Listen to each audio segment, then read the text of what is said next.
రాజమౌళి గారి సినిమాలు ఎందుకు హిట్ అవుతాయంటే ఒక ఫార్ములా ఉంది. ఏంటంటే హీరో కంటే కూడా యాక్చువల్లీ అపోజిషన్ ఇంకా స్ట్రాంగ్ ఉంటాడు. మన డెమోక్రసీలో కూడా ఐడియల్లీ గెలిచిన వాళ్ళ కంటే కూడా అపోజిషన్ ఉన్న పార్టీ చాలా స్ట్రాంగ్గా ఉండాలి. అప్పుడే గవర్నమెంట్ని చెక్లో పెట్టగలరు అంటారు. ఎస్, ఎందుకంటే ప్రతిపక్షం ఎప్పుడు కూడా ప్రజల పక్షంగా ఉంటుంది, ప్రజల తరపున ప్రశ్నిస్తూ ఉంటుంది, ప్రభుత్వానికి ఒక చెక్ పాయింట్ లాగా ఉంటుంది. కాబట్టి ప్రతిపక్షం బలంగా ఉన్నప్పుడే ప్రజాస్వామ్యం ఫరిడవిల్. బిట్స్ పిలానీ గ్రాడ్యుయేట్ అయి ఉండి సోషల్ ఆంటర్ప్రినర్షిప్ లో ఫోకస్ చేస్తూ పాలిటిక్స్ లో ఒక ఫ్రెష్ ఎనర్జీ తెచ్చిన లీడర్ అనుగుల రాకేష్ రెడ్డి. ఏమీ తెలియకుండా బిట్స్ క్రాక్ చేసినప్పుడు మీ ఫ్రెండ్స్ రియాక్షన్, అరే నువ్వేంట్రా బిట్స్కి ఎట్లా వెళ్ళిపోయావు, అలాంటి రియాక్షన్ వచ్చాయి. అసలు ఇంట్లో ఎవరైనా కన్విన్స్ చేయాల్సి వచ్చిందా? దట్ కార్పొరేట్ సెటప్ లో ఉంటూ ఉద్యోగం చేస్తూ పాలిటిక్స్ ఏంటి నాన్న ఎవరు అనలేదా? మా వైఫ్ నుండి కొంత రెసిస్టెన్స్ వచ్చింది.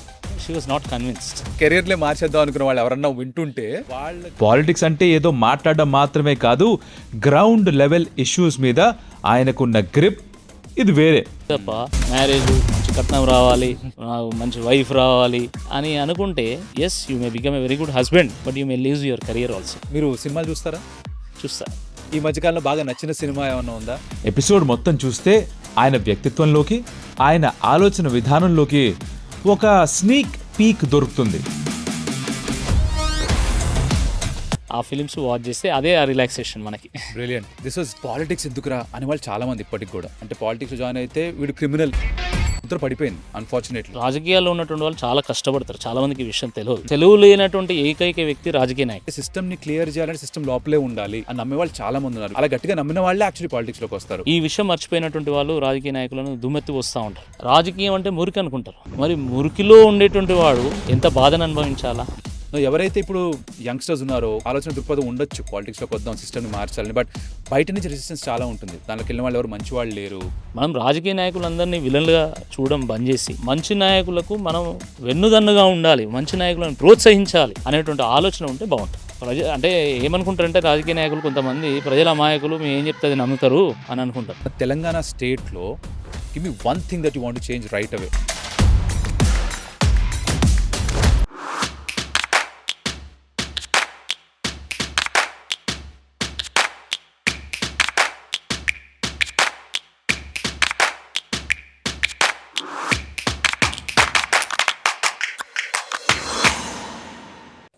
Rakesh garu, good evening, welcome.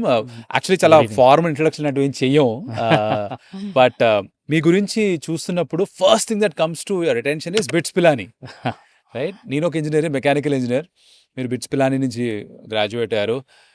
Can you tell us something about that? BITS పిలానీకి వెళ్ళారు అంటే మీకు అసలు ఇంటర్లో ఎంత మార్కులు వచ్చాయి? ఇంటర్లో I was state ranker. Brilliant. యాక్చువల్గా నేను 10th వరకు ఒక ఆర్డినరీ స్టూడెంట్ని. I study in Warangal public school in Anankonda. అక్కడ నాకు 80% ఏమో వచ్చింది. దాని తర్వాత నేను ఇంటర్ విజ్ఞాన్లో చదివాను, గుంటూరు విజ్ఞాన్, లావురత్తయ్య గారి కాలేజ్లో చదివాను. మా 10th ఫ్రెండ్స్ కొంతమంది విజ్ఞాన్లో చదువుతున్నారని తెలిసి నేను కూడా అక్కడే అడ్మిషన్ కావాలని పట్టుబట్టి ఫ్రెండ్స్ కోసం అక్కడికి వెళ్ళిన. అక్కడికి పోయిన తర్వాత మొట్టమొదటిసారి నేను బిట్స్ పిలానీ గురించి విన్నాను. ఆ కాలేజీలో ఏంటంటే ఎక్కడికి పోయినా ఏ చర్చ జరిగినా కూడా బిట్స్ గురించే జరుగుతుంది. బిట్స్కి వెళ్ళాలనే యాస్పిరేషన్ని క్రియేట్ చేస్తారు ఆ కాలేజ్లో. So that's how I came to know about bits. And అది ఇంటర్ కాబట్టి ఇక మీకు తెలుసు కదా, 4:30కి లేపి రుద్దుతారు ఇక లిటరల్లీ చెప్పాలంటే. సో అలా ఇంటర్మీడియట్లో నేను షైన్ అయ్యాను. ఇంటర్ ఫస్ట్ ఇయర్లో I was state 9th ranker. దాని తర్వాత బిట్స్ పిలానీకి నేను లాస్ట్ మార్క్తో వెళ్ళినా నేను actually. I got 965 out of 1000. ఇప్పుడైతే 985 వచ్చినా కూడా చాలా తక్కువనే అనుకుంటున్నారు. అప్పట్లో 965 was a very good mark. So అలా నాకు అడ్మిషన్ వచ్చింది బిట్స్లో. బిట్స్ అనేది చాలా మందికి ఒక డ్రీమ్ ఇన్స్టిట్యూషన్. కరెక్ట్. అవును. నాకు అక్కడికి పోయేంత వరకు బిట్స్ అని విన్నా కానీ అది ఎట్లుంటుందో కూడా తెలియదు. సో ఒక ఓఎస్ఎస్ లాంటిది, అంటే ఎడారిలో ఒక ఓఎస్ఎస్ ఉంటుంది కదా, అలా ఇది ఒక మారుమూల ప్రాంతంలో ఉంటుంది బిట్స్ పిలానీ. అంటే రాజస్థాన్లో ఢిల్లీ నుండి సుమారుగా 240 కిలోమీటర్ల దూరంలో, జైపూర్ నుండి సుమారుగా 260 కిలోమీటర్ల దూరంలో ఉంటుంది. ఢిల్లీ నుండి పిలానీ వెళ్ళాలంటే మొత్తం రోజంతా కలిపితే 2 బస్సులు ఉంటాయి. హర్యానా రోడ్ ట్రాన్స్పోర్ట్ కార్పొరేషన్ని ఆ 2 బస్సులకు అద్దాలుండవు, డోర్లుండవు. అంటే Pilani is the coldest place among the plains. Okay. So, మనకి వింటర్‌లో అయితే మైనస్‌లోకెళ్ళిపోతుంది. హ్మ్. ఆ టైంలో కూడా దానికి విండోస్ ఉండవు. హ్మ్. కానీ ఆ బస్సులోనే ట్రావెల్ చేయాలి. That's the beauty of Pilani. ఆ! సో, మీరు చెప్పినట్టుగా అట్‌లీస్ట్ 80స్‌లో పుట్టి పెరిగిన పిల్లలందరికీ గూడా అది బిట్స్ పిలాని మీరన్నట్టుగా ఒక డ్రీమ్ డెస్టినేషన్. ఇంటర్ అయిన కరెక్ట్. తర్వాత అక్కడికెళ్ళి చేయగలిగితే గ్రాడ్యుయేషన్ నథింగ్ లైక్ ఇట్. అది. ఐఐటీస్, బిట్స్ పిలాని, తర్వాత ఇంక ఎన్ఐటీస్ ఇంక లేకపోతే ఇంకా మన లోకల్ కాలేజెస్ లానే ఉంటుంది. సో, ఏమీ తెలియకుండా బిట్స్ క్రాక్ చేసినప్పుడు మీ రియాక్షన్ ఎలా ఉండేది? ఇంట్లో వాళ్ళ అమ్మ, నాన్న రియాక్షన్ ఎలా ఉంటుంది? మీ ఫ్రెండ్స్ రియాక్షన్ "అరే! నువ్వేంట్రా బిట్స్‌కి ఎట్లా ఎళ్ళిపోయావు?" అలాంటి రియాక్షన్ ఏమైనా వచ్చాయా అసలు? బికాస్ 10థ్ వరకు మీరన్నట్టుగా 80% స్టూడెంటే కదా! సో, మీరు కరెక్ట్. ఎక్స్‌పెక్ట్ చేసుండరు. కరెక్ట్. అంటే నేను గ్రామీణ నేపథ్యం నుంచెల్లి వచ్చినటువంటి హ్మ్. వాడిని. వ్యవసాయ కుటుంబం నుంచెల్లి వచ్చినటువంటి వాడిని. కాపోతే మా తల్లిదండ్రులు ఏందంటే ఒక మంచి ఎడ్యుకేషన్ ఇప్పియాలి అనేటువంటి ఆలోచనతోని వరంగల్‌లోనే ద బెస్ట్ స్కూల్‌లో నన్ను చదివించారు. రైట్. సో, నేను రోజు మా ఊరు నుండి ఆర్టీసీ బస్సు ఎక్కి మా స్కూల్‌కెళ్ళేవాడిని. 2 బస్సులు మారేవాడిని. హ్మ్. మా ఊరు నుండి ములుగు రోడ్ ఒకటి, ములుగు రోడ్ నుండి అదాలత్ అంటే కోర్టు వరకి. అక్కడి హ్మ్. వరకు బస్సులో ట్రావెల్ చేసి, ఆ కోర్టు నుండి మళ్ళీ మా స్కూలు ఒక అరౌండ్ కిలోమీటర్. అక్కడి వరకు నడుచుకుంటూ వెళ్ళేవాడిని. సో, అట్లా ఆడుతూ పాడుతూ నేను చదివేవాడిని. పెద్ద సీరియస్‌గా అదేం తీసుకునేవాడిని కాదు. కానీ వన్స్ ఐ క్రాస్డ్ 10థ్ ఇక నా బాధ్యత నాకు తెలిసింది. హ్మ్. ఎందుకంటే నేను చదువుకుంటూ తప్ప మా కష్టాలు తీరేటువంటి అవకాశం లేదు. సో, ఇంకా నేను ఇంటర్ పోయినంక అది డెఫినెట్‌లీ విజ్ఞాన్ చాలా మంచి కాలేజు. దాని తగ్గట్టే నేను కూడా చాలా కష్టపడ్డాను. So, I got a state rank. And first time నా ఫోటోని నేను పేపర్‌లో చూసుకున్నా అప్పుడు. So, I felt very happy about it. And మా తల్లిదండ్రులు గానీ, మా ఊర్లో మిగతా వాళ్ళు గానీ, మా బంధువులు, మా స్నేహితులు చాలా ప్రౌడ్‌గా ఫీల్ అయ్యారు. So, it was a best moment of my life. ఎందుకంటే బిట్స్ ఊర్లో హాస్ పండగ చేంజ్డ్ మై వాతావరణం డెస్టినేషన్. వచ్చుంటుందిగా? యాహ్! ఊర్లో పండగ వాతావరణం వచ్చుంటుంది కదా! బికాస్ చిన్న ఊరు నుంచి వచ్చినప్పుడు అక్కడి నుంచి ఏమన్నా బిట్స్ లాంటి ప్లేస్‌కి వెళ్తే యాహ్! డెఫినెట్‌లీ. అంటే ఆ సమయంలో అదే అచీవ్‌మెంట్ యాక్చువల్లీ. నేను బిట్స్‌లో అడుగుపెట్టేంత వరకు ఆ నియర్ బై విలేజెస్ అంతా గూడా హ్మ్. ఎక్కడ గూడా ఒక ప్రీమియర్ ఇన్‌స్టిట్యూషన్‌లో చదువుకున్నటువంటి వాళ్ళు లేరు. రైట్. సో, డెఫినెట్‌గా అదొక పెద్ద వార్త ఆ రోజుల్లో. దాని తర్వాత ఇగ bits has changed my life. హ్మ్. యాహ్! అంటే బిట్స్ అంటే కేవలం చాలామంది ఏమనుకుంటారంటే ఒక మంచి ఇన్‌స్టిట్యూషను, పెద్ద యూనివర్సిటీ, బా చదువులు చెప్తారు. ఇక్కడ చదివితే పెద్ద ప్యాకేజెస్ వస్తాయి. అట్లా అనుకుంటారు. బిట్స్ ఏంటంటే BITS is not actually known for its education. It is known for its overall personality development. Hmm. It shapes your personality. Right. It makes you an entrepreneur. Hmm. Be it a social entrepreneur or be it a political entrepreneur like me or be it a business entrepreneur. హ్మ్. So, ఇన్నోవేటివ్‌గా ఆలోచించడం నేర్పుతది. హ్మ్. కొత్తగా, డిఫరెంట్‌గా ఆలోచించడము. ఆహ్, సమాజానికి ఏదైనా contribute చేయాలనేటువంటి ఒక తపన ఇవి నేర్పుతది BITS. And that is the reason why a lot of people even prefer BITS over IITs. Right. Yeah! Yeah! So, ఇప్పుడు 90%, 95% తెప్పించే కాలేజీలు చాలా ఉన్నాయి. ఫ్రెషర్‌గానే 25 లాక్స్ పర్ యానమ్ తెప్పించేటువంటి కాలేజీలు కూడా చాలా ఉన్నాయి. హ్మ్. బట్ ఎంటర్‌ప్రెన్యూర్‌గా తీర్చిదిద్దేటువంటి కాలేజెస్ మన ఇండియాలో చాలా తక్కువ. చాలా ఆ తక్కువ. కల్చర్ ఎక్కువ మనకి కరెక్ట్ పాయింట్. అబ్రాడ్‌లో చూస్తాం మనం. అవును. అవును. యూఎస్‌లో, స్టాన్‌ఫోర్డ్‌లో, హార్వర్డ్‌లో హ్మ్. లేకపోతే బ్రిటిష్‌లో, ఆక్స్‌ఫర్డ్‌లో ఇట్లా మనం చూస్తా ఉంటాం. హ్మ్. బట్ రేర్‌గా మన ఇండియాలో బిట్స్‌లో చూస్తాం ఆ quality. Hmm. And thoughts why BITS is always a passion hmm. For many. Very nice. Yeah! Show is called Kaushik and co అండి. By the way introduce yeah! చేయలేదు. Kaushik in of course co team మొత్తం అంతా. But ఆ కోలో రకరకాల కోస్ వస్తాయి. Like for example competitive exams, courses oh! Or confidential things or ఇలా చాలా కోలు ఉంటాయన్నమాట. ఏదో కోలోకి బట్ వెళ్ళొచ్చు వేర్ మనం. Do I fit there? బోలెడు కోలు ఉన్నాయండి మన దగ్గర వాడుకోవడానికి. ఇప్పుడు చూడండి మీరు బిట్స్ గురించి మాట్లాడాం. అక్కడే ఆ! మొదలైంది మనకి. Competitive exam for lot of kids right? ఎందుకంటే కౌశిక్ అంటే you are known to be IPL host. Commentary మీరు చేస్తారు. నన్ను ఎందుకు పిలిచిండ్రు? వారసలు ఏం అడుగుతారు నన్ను? ఆ యాంగ్జైటీలో ఉన్నా నిజంగా అరే చెప్పాలంటే. యాంగ్జైటీదేముంది? మామూలుగా అంటే మాట్లాడుతున్నాం. యాంగ్జైటీ ఇన్ ద సెన్స్ ఆ క్యూరియాసిటీ ఉండే. Right. How come he has called me and what would he converse with me? అని అనుకున్నాను నేను actually. కాన్వర్జేషన్స్ అది ఇంకొక అది కూడా ఒక will see where this goes. Yeah. అయితే మీరు అన్నారు మీరు బాగా చదువుకుంటేనే మీ ఫ్యామిలీ సిచ్యువేషన్ ఇంప్రూవ్ చేయొచ్చు అన్న ఒక ఆలోచన మీకు వచ్చింది. లాట్ ఆఫ్ కిడ్స్ ఇప్పటికి కూడా ఆ స్టేజ్లో ఉన్న వాళ్ళు చాలా మంది ఉంటారు. కొంతమందికి చదివితేనే ఇల్లు గడుస్తుందని లేదు, కొంతమందికి చదివితేనే ఇల్లు గడుస్తుంది, yes రైట్? అది అది ఇంకా రియాలిటీ ఇన్ అవర్ సొసైటీ. అలాంటి పిల్లలే యాక్చువల్లీ ఇంకా ఎక్కువ ముందుకెళ్తారు కూడా లైఫ్లో. కొంచెం కష్టంగా ఉన్నప్పుడు చదివినప్పుడు వాళ్ళే ఎక్కువ దూరం వెళ్ళడం చూస్తాం. అది మీరు ఒప్పుకుంటారా 100% కదా? 100% Hmm. there's no doubt about it. అంటే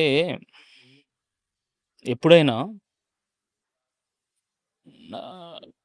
డొక్క ఎండినవాడు, పేగు మాడినవాడు, Hmm. కడుపు కాలినోడు రోడెక్కి పోరాటం చేస్తే Hmm. ఆ పోరాటంలో తెగింపు ఉంటుంది. ఆ పోరాటానికి ఒక లక్ష్యం ఉంటుంది. ఆ పోరాటానికి ఒక సంకల్ప బలం ఉంటుంది. కాబట్టి విజయం తల వంచక తప్పదు. Hmm. పర్వతాలు కూడా చిన్నబోతాయి, ఆకాశం కూడా తల వంచుతుంది. Hmm. That is the beauty. ఎందుకంటే నెసెసిటీ అలా తయారు చేస్తుంది మనిషిని, రైట్. అంత స్ట్రాంగ్గా తయారు చేస్తుంది.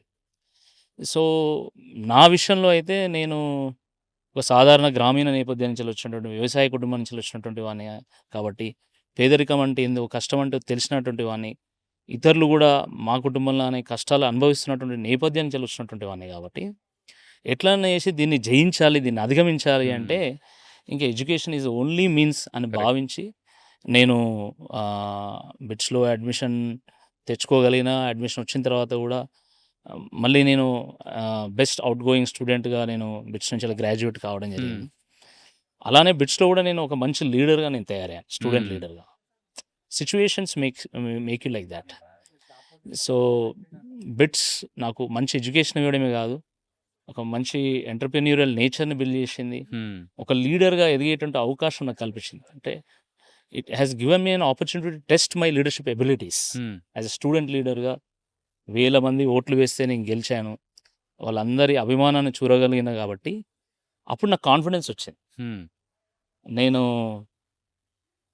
పాస్అవుట్ అయిన తర్వాత కూడా రియల్ పాలిటీలో కూడా నేను లీడర్ కాగలను, కావాలి, ఈ వ్యవస్థను మార్చాలి అనే పట్టుదలతోనే నేను పెరిగినటువంటి వాడిని. Hmm. That's why after my education I join Citibank and then worked in Facebook, Nice. Games, Zynga. Hmm.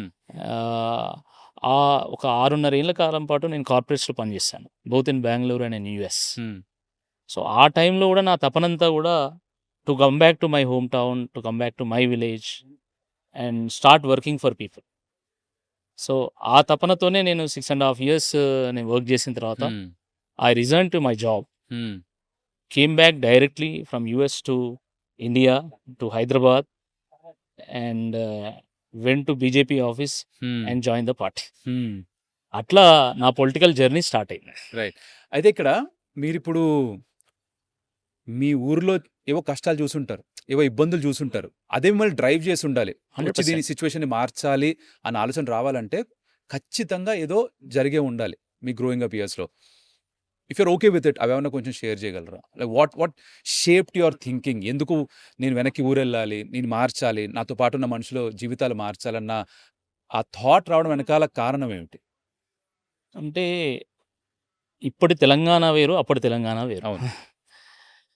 అప్పుడు గ్రామాల్లో 10 ఎకరాలు ఉన్నటువంటి రైతు కూడా నష్టాలనే చవి చేసేటోడే తప్ప ఎప్పుడు కూడా లాభాల్లో ఉండేటువంటి వాడు Hmm. కాదు. 10 ఎకరాలు ఉన్నటువంటి రైతు కూడా తన పిల్లల్ని చదివించలేనటువంటి ఒక పరిస్థితి ఉండేది. ఎందుకంటే నీళ్లు లేవు, కరెంటు లేదు, పెట్టుబడి డబ్బులు ఉండవు, తర్వాత సరైనటువంటి మార్కెట్ ఫెసిలిటీ ఉండదు. సో ఇన్ని అడ్వర్సిటీస్ నేపథ్యంలో వ్యవసాయం చేసి లాభం పొందడం అనేది చాలా కష్టం. Hmm. అందుకనే ఒక మంచి స్కూల్కి పంపాలన్నా, ఒక మంచి కాలేజీ పంపాలన్నా, ఏదైనా వ్యాధి వస్తే ఒక మంచి హాస్పిటల్లో ట్రీట్మెంట్ చేయించుకోవాలన్నా, పండగ వస్తే మంచి బట్టలు కొనుక్కోవాలన్నా అసలు అవకాశమే ఉండదు. Hmm. ఆ నేపథ్యంలో నేను పెరిగిన. Hmm. కేవలం మా కుటుంబమే కాదు, మా చుట్టూ ఉన్నటువంటి కుటుంబాలు కూడా అలాంటి ప్రాబ్లమ్స్ ఫేస్ చేసినటువంటి వాళ్ళే. అంతెందుకు, చాలామంది నమ్మరు, మా 7th క్లాస్ వరకు మా ఇంట్లో కరెంట్ లేదు. దాని తర్వాత నాకు ఇంకా గుర్తుంది, నేను మా తమ్ముడు ఇద్దరం కలిసి ఆ పోల్ నుండి ఒక వైర్ గుంజి ఒక వైర్ ఏమో ఎర్తింగ్ చేసి అట్లా మా ఇంటికి ఫస్ట్ టైం నేను 7th చదువుతున్నప్పుడు ఒక లైట్ వెలిగించిన. దాదాపు 10th క్లాస్లో ఏమో మా ఇంట్లో ఫ్యాన్ వచ్చింది. అట్లా గ్రామీణ నేపథ్యంలో పరిస్థితులు అట్లా ఉండేది. ఇది ఎప్పుడూ కాదు జరిగింది, జస్ట్ ఎగ్జాక్ట్లీ 25 years బ్యాక్ ఇది జరిగినటువంటి అవును. ఘటనలు ఇవన్నీ కూడా ఎప్పుడో కావు. సో ఆ నేపథ్యంలో పెరిగిన కాబట్టి నాకేంటంటే ఫస్ట్ ఆఫ్టర్ మై 10th నేను ఒక మంచి ఎడ్యుకేషన్ పొందగలగాలి, దాంతో మాత్రమే ఈ పేదరికాన్ని మనం జయించగలుగుతాం అనేటువంటి పట్టుదలతోనే నేను పెరిగాను. దాని తర్వాత నేను after my education, after joining corporate, నేను సమస్యలో భాగమైనటువంటి వాడే పరిష్కారంలో కూడా భాగమవుతాడు అని బలంగా నమ్మి నేను రాజకీయాల్లోకి వచ్చిన. సో ఆ సిచ్యువేషన్స్ ఇంకెవరు ఫేస్ చేయకూడదు, దానికి కావాల్సినటువంటి ఎంతో కొంత కాంట్రిబ్యూషన్ నేను చెయ్యాలి ఈ సొసైటీకి అనేటువంటి తపనతో నేను రాజకీయాల్లో వచ్చాను. అట్లా నైస్. కొంచెం వెనక్కి వెళ్దాం మళ్ళీ. Go back to bits. Warangal దగ్గర చిన్న గ్రామం నుంచి బిట్స్ దాకా వెళ్ళారు మీరు. ఒక కల్చర్ షాక్ తగులుంటుంది. బికాజ్ దేశవ్యాప్తంగా ఉన్న పిల్లలందరూ వచ్చి అక్కడ అదే కోర్స్ చేస్తున్నారు. డిఫరెంట్ స్టార్ట్ ఆఫ్ సొసైటీ, కొంత డబ్బు ఉన్న వాళ్ళు ఉంటారు, డబ్బు లేని వాళ్ళు ఉంటారు, వేరే వేరే భాషల నుంచి వచ్చిన వాళ్ళు ఉంటారు, వేరే వేరే కల్చర్స్ నుంచి వచ్చిన వాళ్ళు ఉంటారు. మీకు అట్మాస్ఫియర్లో నచ్చినది ఏంటి? ఆ టైంలో నచ్చనిది ఏమన్నా కూడా ఉండిందా? అరే ఎందుకురా ఇలా ఉంది? అంటే తెలియకుండా చిన్నపిల్లలు చాలాసార్లు ఏమవుతుందంటే ఒక ఇన్ఫీరియారిటీ కాంప్లెక్స్ డెవలప్ అయిపోతుంది. మనం ఇంగ్లీష్ సరిగ్గా మాట్లాడలేకపోయినా, క్లాస్లో ఇంగ్లీష్లో బాగా ఆన్సర్ చెప్పినా కూడా మళ్ళీ మళ్ళీ మాట్లాడడం, మళ్ళీ క్వశ్చన్లు వేయం. అలాంటి చిన్నవాటి నుంచి was there anything that influence, like నచ్చిన విషయాలు, నచ్చని విషయాలు ఏమన్నా ఉన్నాయి ఆ టైంలో? మనకు నచ్చింది మనం చేయడం, అదే నాకు బాగా నచ్చింది బిట్స్లో. దానికోసం కష్టపడి వెళ్ళారు కాబట్టి. అక్కడ ఏంటంటే అటెండెన్స్ నాట్ కంపల్సరీ. ఓ తర్వాత మనకి ఎగ్జామ్ ఉంటే ఎగ్జామ్ రాయకుండా కూడా మేకప్ పెట్టుకోవచ్చు. మేకప్ పెట్టుకుంటే మళ్ళీ ఎగ్జామ్ మళ్ళీ పెడతారు. రాయొచ్చు. ఆ ఎగ్జామ్ కూడా మనకు రాయాలనిపించకపోతే మళ్ళీ మేకప్ పెట్టచ్చు. మేకప్ కూడా ఉంటుంది. సో ఇన్ ద ప్రాసెస్ ఏంటంటే when there is such a kind of freedom, you discover your passion, Right. you discover your inner self, what is compelling you అనేది డిస్కవర్ చేస్తారు. కాబట్టి వాళ్ళ ప్యాషన్ రైటింగ్ ఉండొచ్చు, వాళ్ళ ప్యాషన్ ఏదైనా గేమ్ డెవలప్ చేయడం కావచ్చు, వాళ్ళ ప్యాషన్ ఏదైనా గేమ్ ఆడడం కావచ్చు, లేదా వాళ్ళ ప్యాషన్ లీడర్షిప్ చేయడం కావచ్చు, సింగింగ్ కావచ్చు. దాన్ని డిస్కవర్ చేసుకొని బిట్స్లో ఏంటంటే దాన్ని మేము పర్సీవ్ చేస్తాం.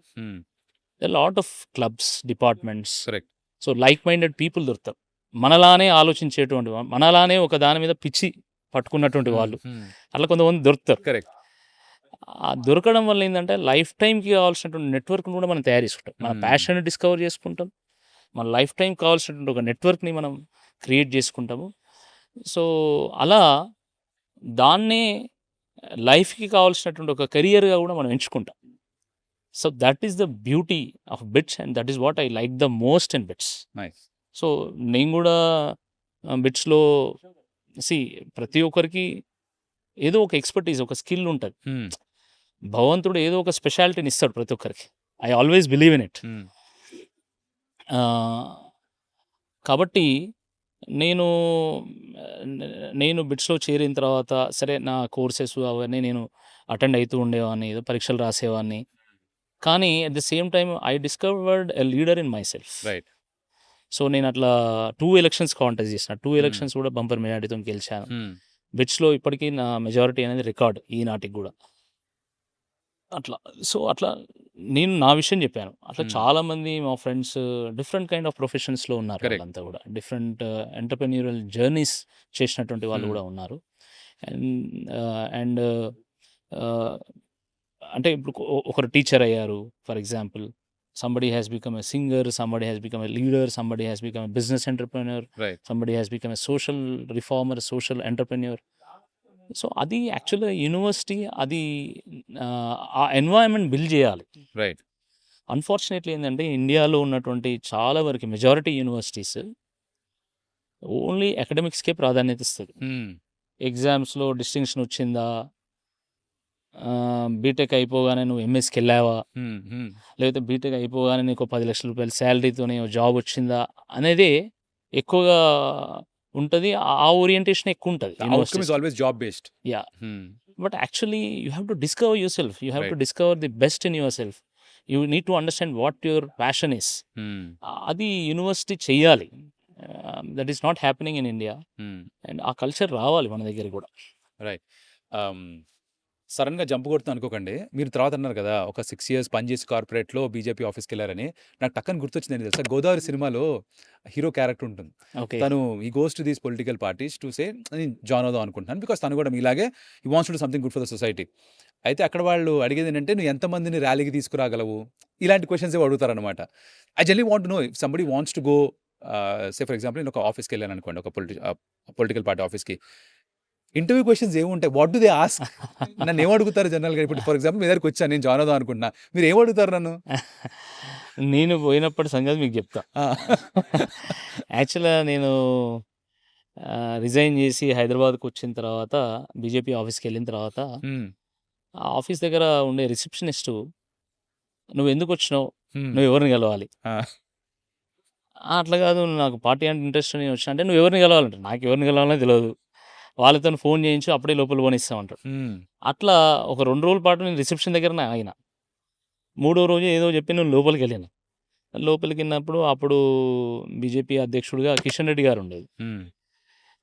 సో నేను వెళ్ళిన తర్వాత కిషన్ రెడ్డి గారి దగ్గరికి నేను వెళ్ళి నన్ను నేను పరిచయం చేసుకొని, అంతకుముందు ఒకసారి వివేకానంద స్టాచ్యూ మా విలేజ్లో పెట్టడానికి నేను వారిని ఒకసారి చీఫ్ గెస్ట్గా పిలిచుండే.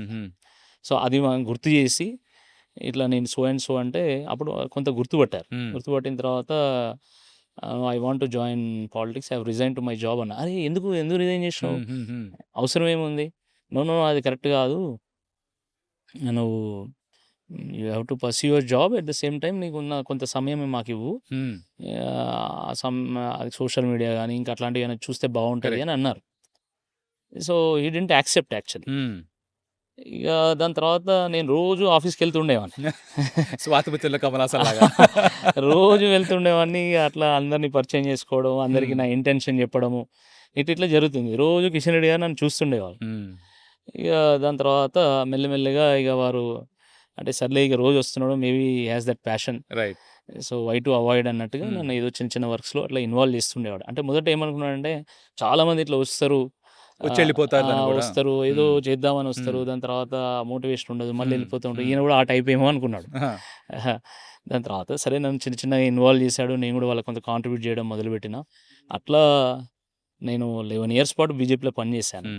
బట్ జనరల్లీ ఒక యంగ్స్టర్, ఒక ప్యాషన్ ఉన్నటువంటి వాడు రాజకీయ నాయకుడి దగ్గరికి వచ్చి నేను బీజేపీలో జాయిన్ అవుతాను, లేదా నేను పార్టీలో జాయిన్ అవుతాను ఎవరైనా వస్తే, లేదా నేను బీఆర్ఎస్లో జాయిన్ అవుతాను, ఏదైనా ఒక పార్టీలో జాయిన్ కావడానికి అతను వస్తే, ఆ నాయకుడు ఏమంటాడు, ఇప్పుడు ఉన్నటువంటి సిచ్యువేషన్ చెప్తున్నాను మీకు, ఆహా నీ బ్యాక్గ్రౌండ్ ఏంది,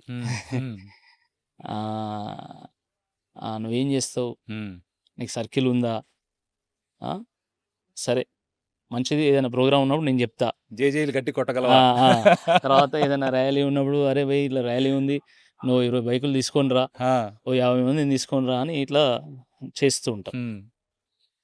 somebody with an intention to contest అనే ఎలక్షన్ ఎవరైనా వచ్చారనుకోండి, వాళ్ళు వస్తే నీ ఫైనాన్షియల్ బ్యాక్గ్రౌండ్ ఏంది, కరెక్ట్, మీ నాన్న ఏం చేస్తాడు, మీ తాత ఏం చేస్తాడు, అసలు ఆస్తులు ఉన్నాయా, మీకు పొలిటికల్ బ్యాక్గ్రౌండ్ ఉందా, ఆయన నువ్వేం కాంటెస్ట్ చేస్తావు, నువ్వేంది అసలు అని ఇక ముప్పు తిప్పలు పెడతారు చెప్పాలంటే. Generally they don't accept people who have strength, right. So అట్లా అసలు అయినా కూడా అవన్నీ తట్టుకొని అధిగమిస్తూ వచ్చి పోరాటం చేసి ఎదిగినటువంటి వాళ్ళు మన కళ్ళ ముందే కనబడతా ఉంటారు. బట్ యూజువల్లీ ఏంటంటే కార్యకర్త జాయిన్ అయితే అంటే రండి అంటారు, కరెక్ట్, వాళ్ళతోని సర్వీస్ తీసుకుంటారు. ఎవరైనా ఒక కొంచెం పొటెన్షియల్ ఉంది వీడు జాయిన్ అవుతాడు అంటే everybody is little bit insecured, interesting, little bit scared also. వీడు అవసరమా, ఎందుకు వీడు అంటే నేను అనేది ఓన్లీ లోకల్ లీడర్స్ గురించి చెప్తున్నా. పై వాళ్ళకి ఏంటంటే పొటెన్షియల్ ఉన్న వాళ్ళు వస్తే దే ఎంకరేజ్, మాకు ఇలాంటి వాళ్ళు కావాలి, మా పార్టీ ఎదుగుతుంది ఇలాంటి వాళ్ళ వల్ల అనేది వాళ్ళు చూస్తారు. లోకల్ వాళ్ళకేమో ఒక రకమైన ఇన్సెక్యూరిటీ ఉంటుంది. సో అవన్నీ ఫేస్ చేస్తూ రాజకీయాల్లో వాటిని అధిగమిస్తూ వెళ్ళాల్సి వస్తుంది. సరే, మనకి ఇంకో కోడ్ దొరికింది అయితే నాకు మన డిస్కషన్లో. కంటెస్ట్ అన్నారు మీరు ఇందాక, బిట్స్లో కూడా కంటెస్ట్ చేశారు ఎలక్షన్స్ అని. అసలు వరంగల్లో స్కూలింగ్ చేసి ఇంటర్ చేసి విజ్ఞాన్ కాలేజ్లో బిట్స్ పిలానికి వెళ్ళిన రాకేష్ గారికి అసలు కంటెస్ట్ చేయాలన్న ఆలోచన ఎందుకు వచ్చింది? సీనియర్స్ని చూసి వచ్చిందా, లేకపోతే సీనియర్స్ గెలిస్తే వాళ్ళకు ఒక సర్టన్ పవర్ అండ్ రెస్పాన్సిబిలిటీ ఉంది అది చూసి కంటెస్ట్ చేయాలని అనిపించిందా మీకు? అగైన్ అసలు ఆ పాలిటిక్స్ సైడ్కి వెళ్ళాలన్న థాట్ ఎక్కడ వచ్చింది మీకు మళ్ళీ కాలేజ్లో? Leadership is inherent by nature. ఇప్పుడు సూర్యుడికి ఎవరు చెప్పిండు నువ్వు ఉదయించాలి, నువ్వు అస్తమించాలి అని చెప్పి? సూర్యకిరణాలకి ఎవరు చెప్తారు ఈ సందులోకి నువ్వు దూరి వెలుగునివ్వాలని?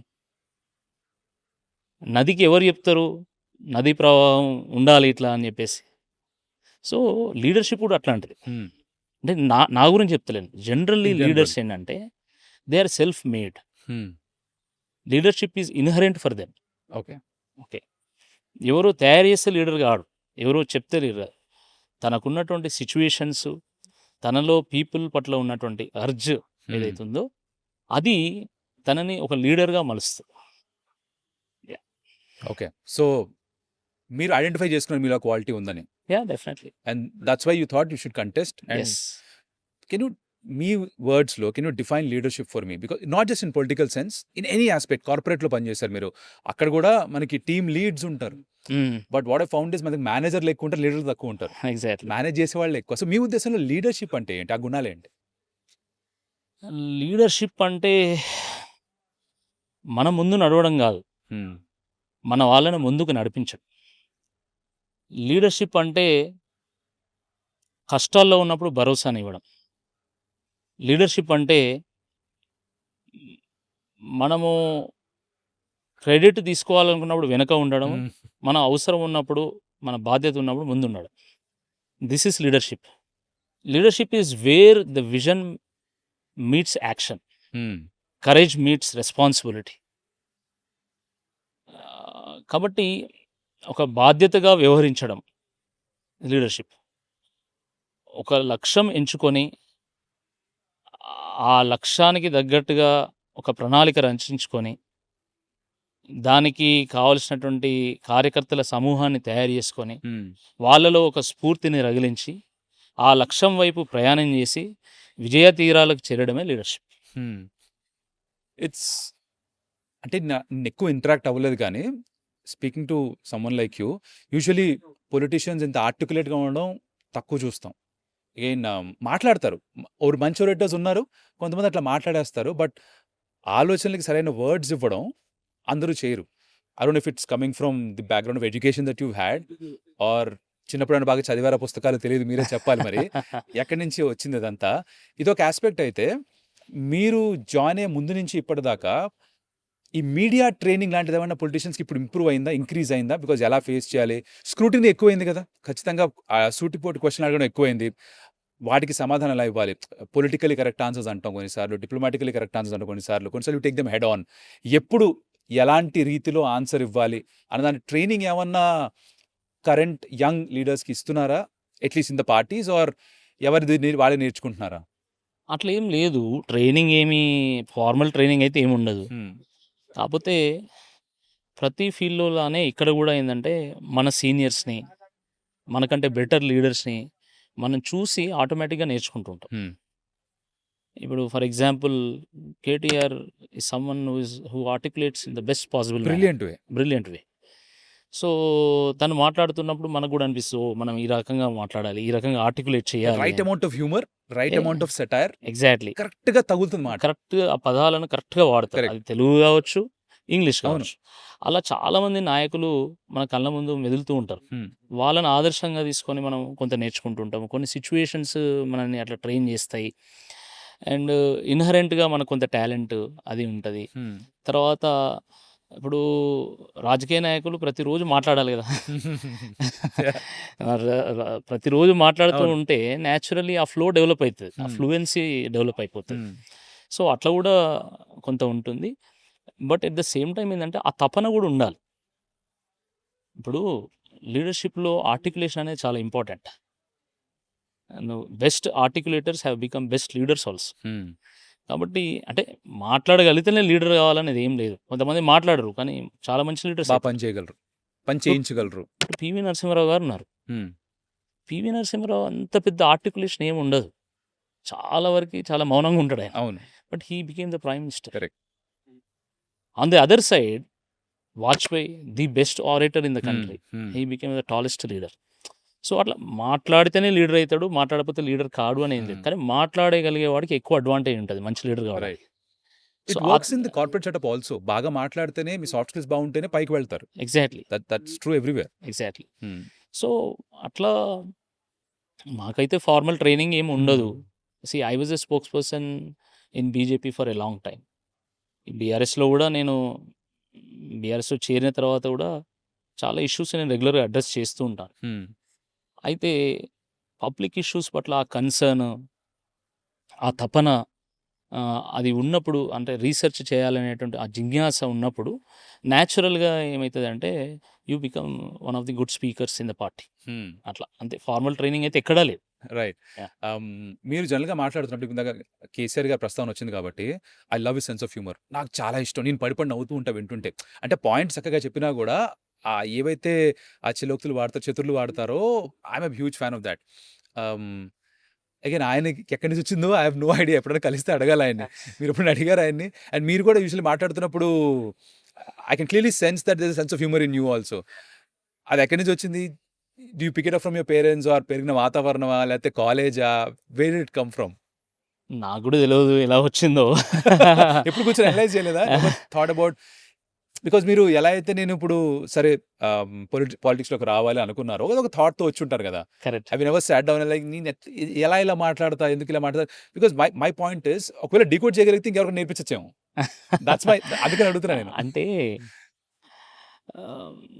ఒక మంచి స్పీకర్ తన స్పీచ్లో ఆవేశం ఉంటుంది, ఆవేదన ఉంటుంది, ఆలోచన ఉంటుంది, దాని తగ్గట్టుగా హాస్యం ఉంటుంది, నవరసాలు ఉంటాయి అందులో.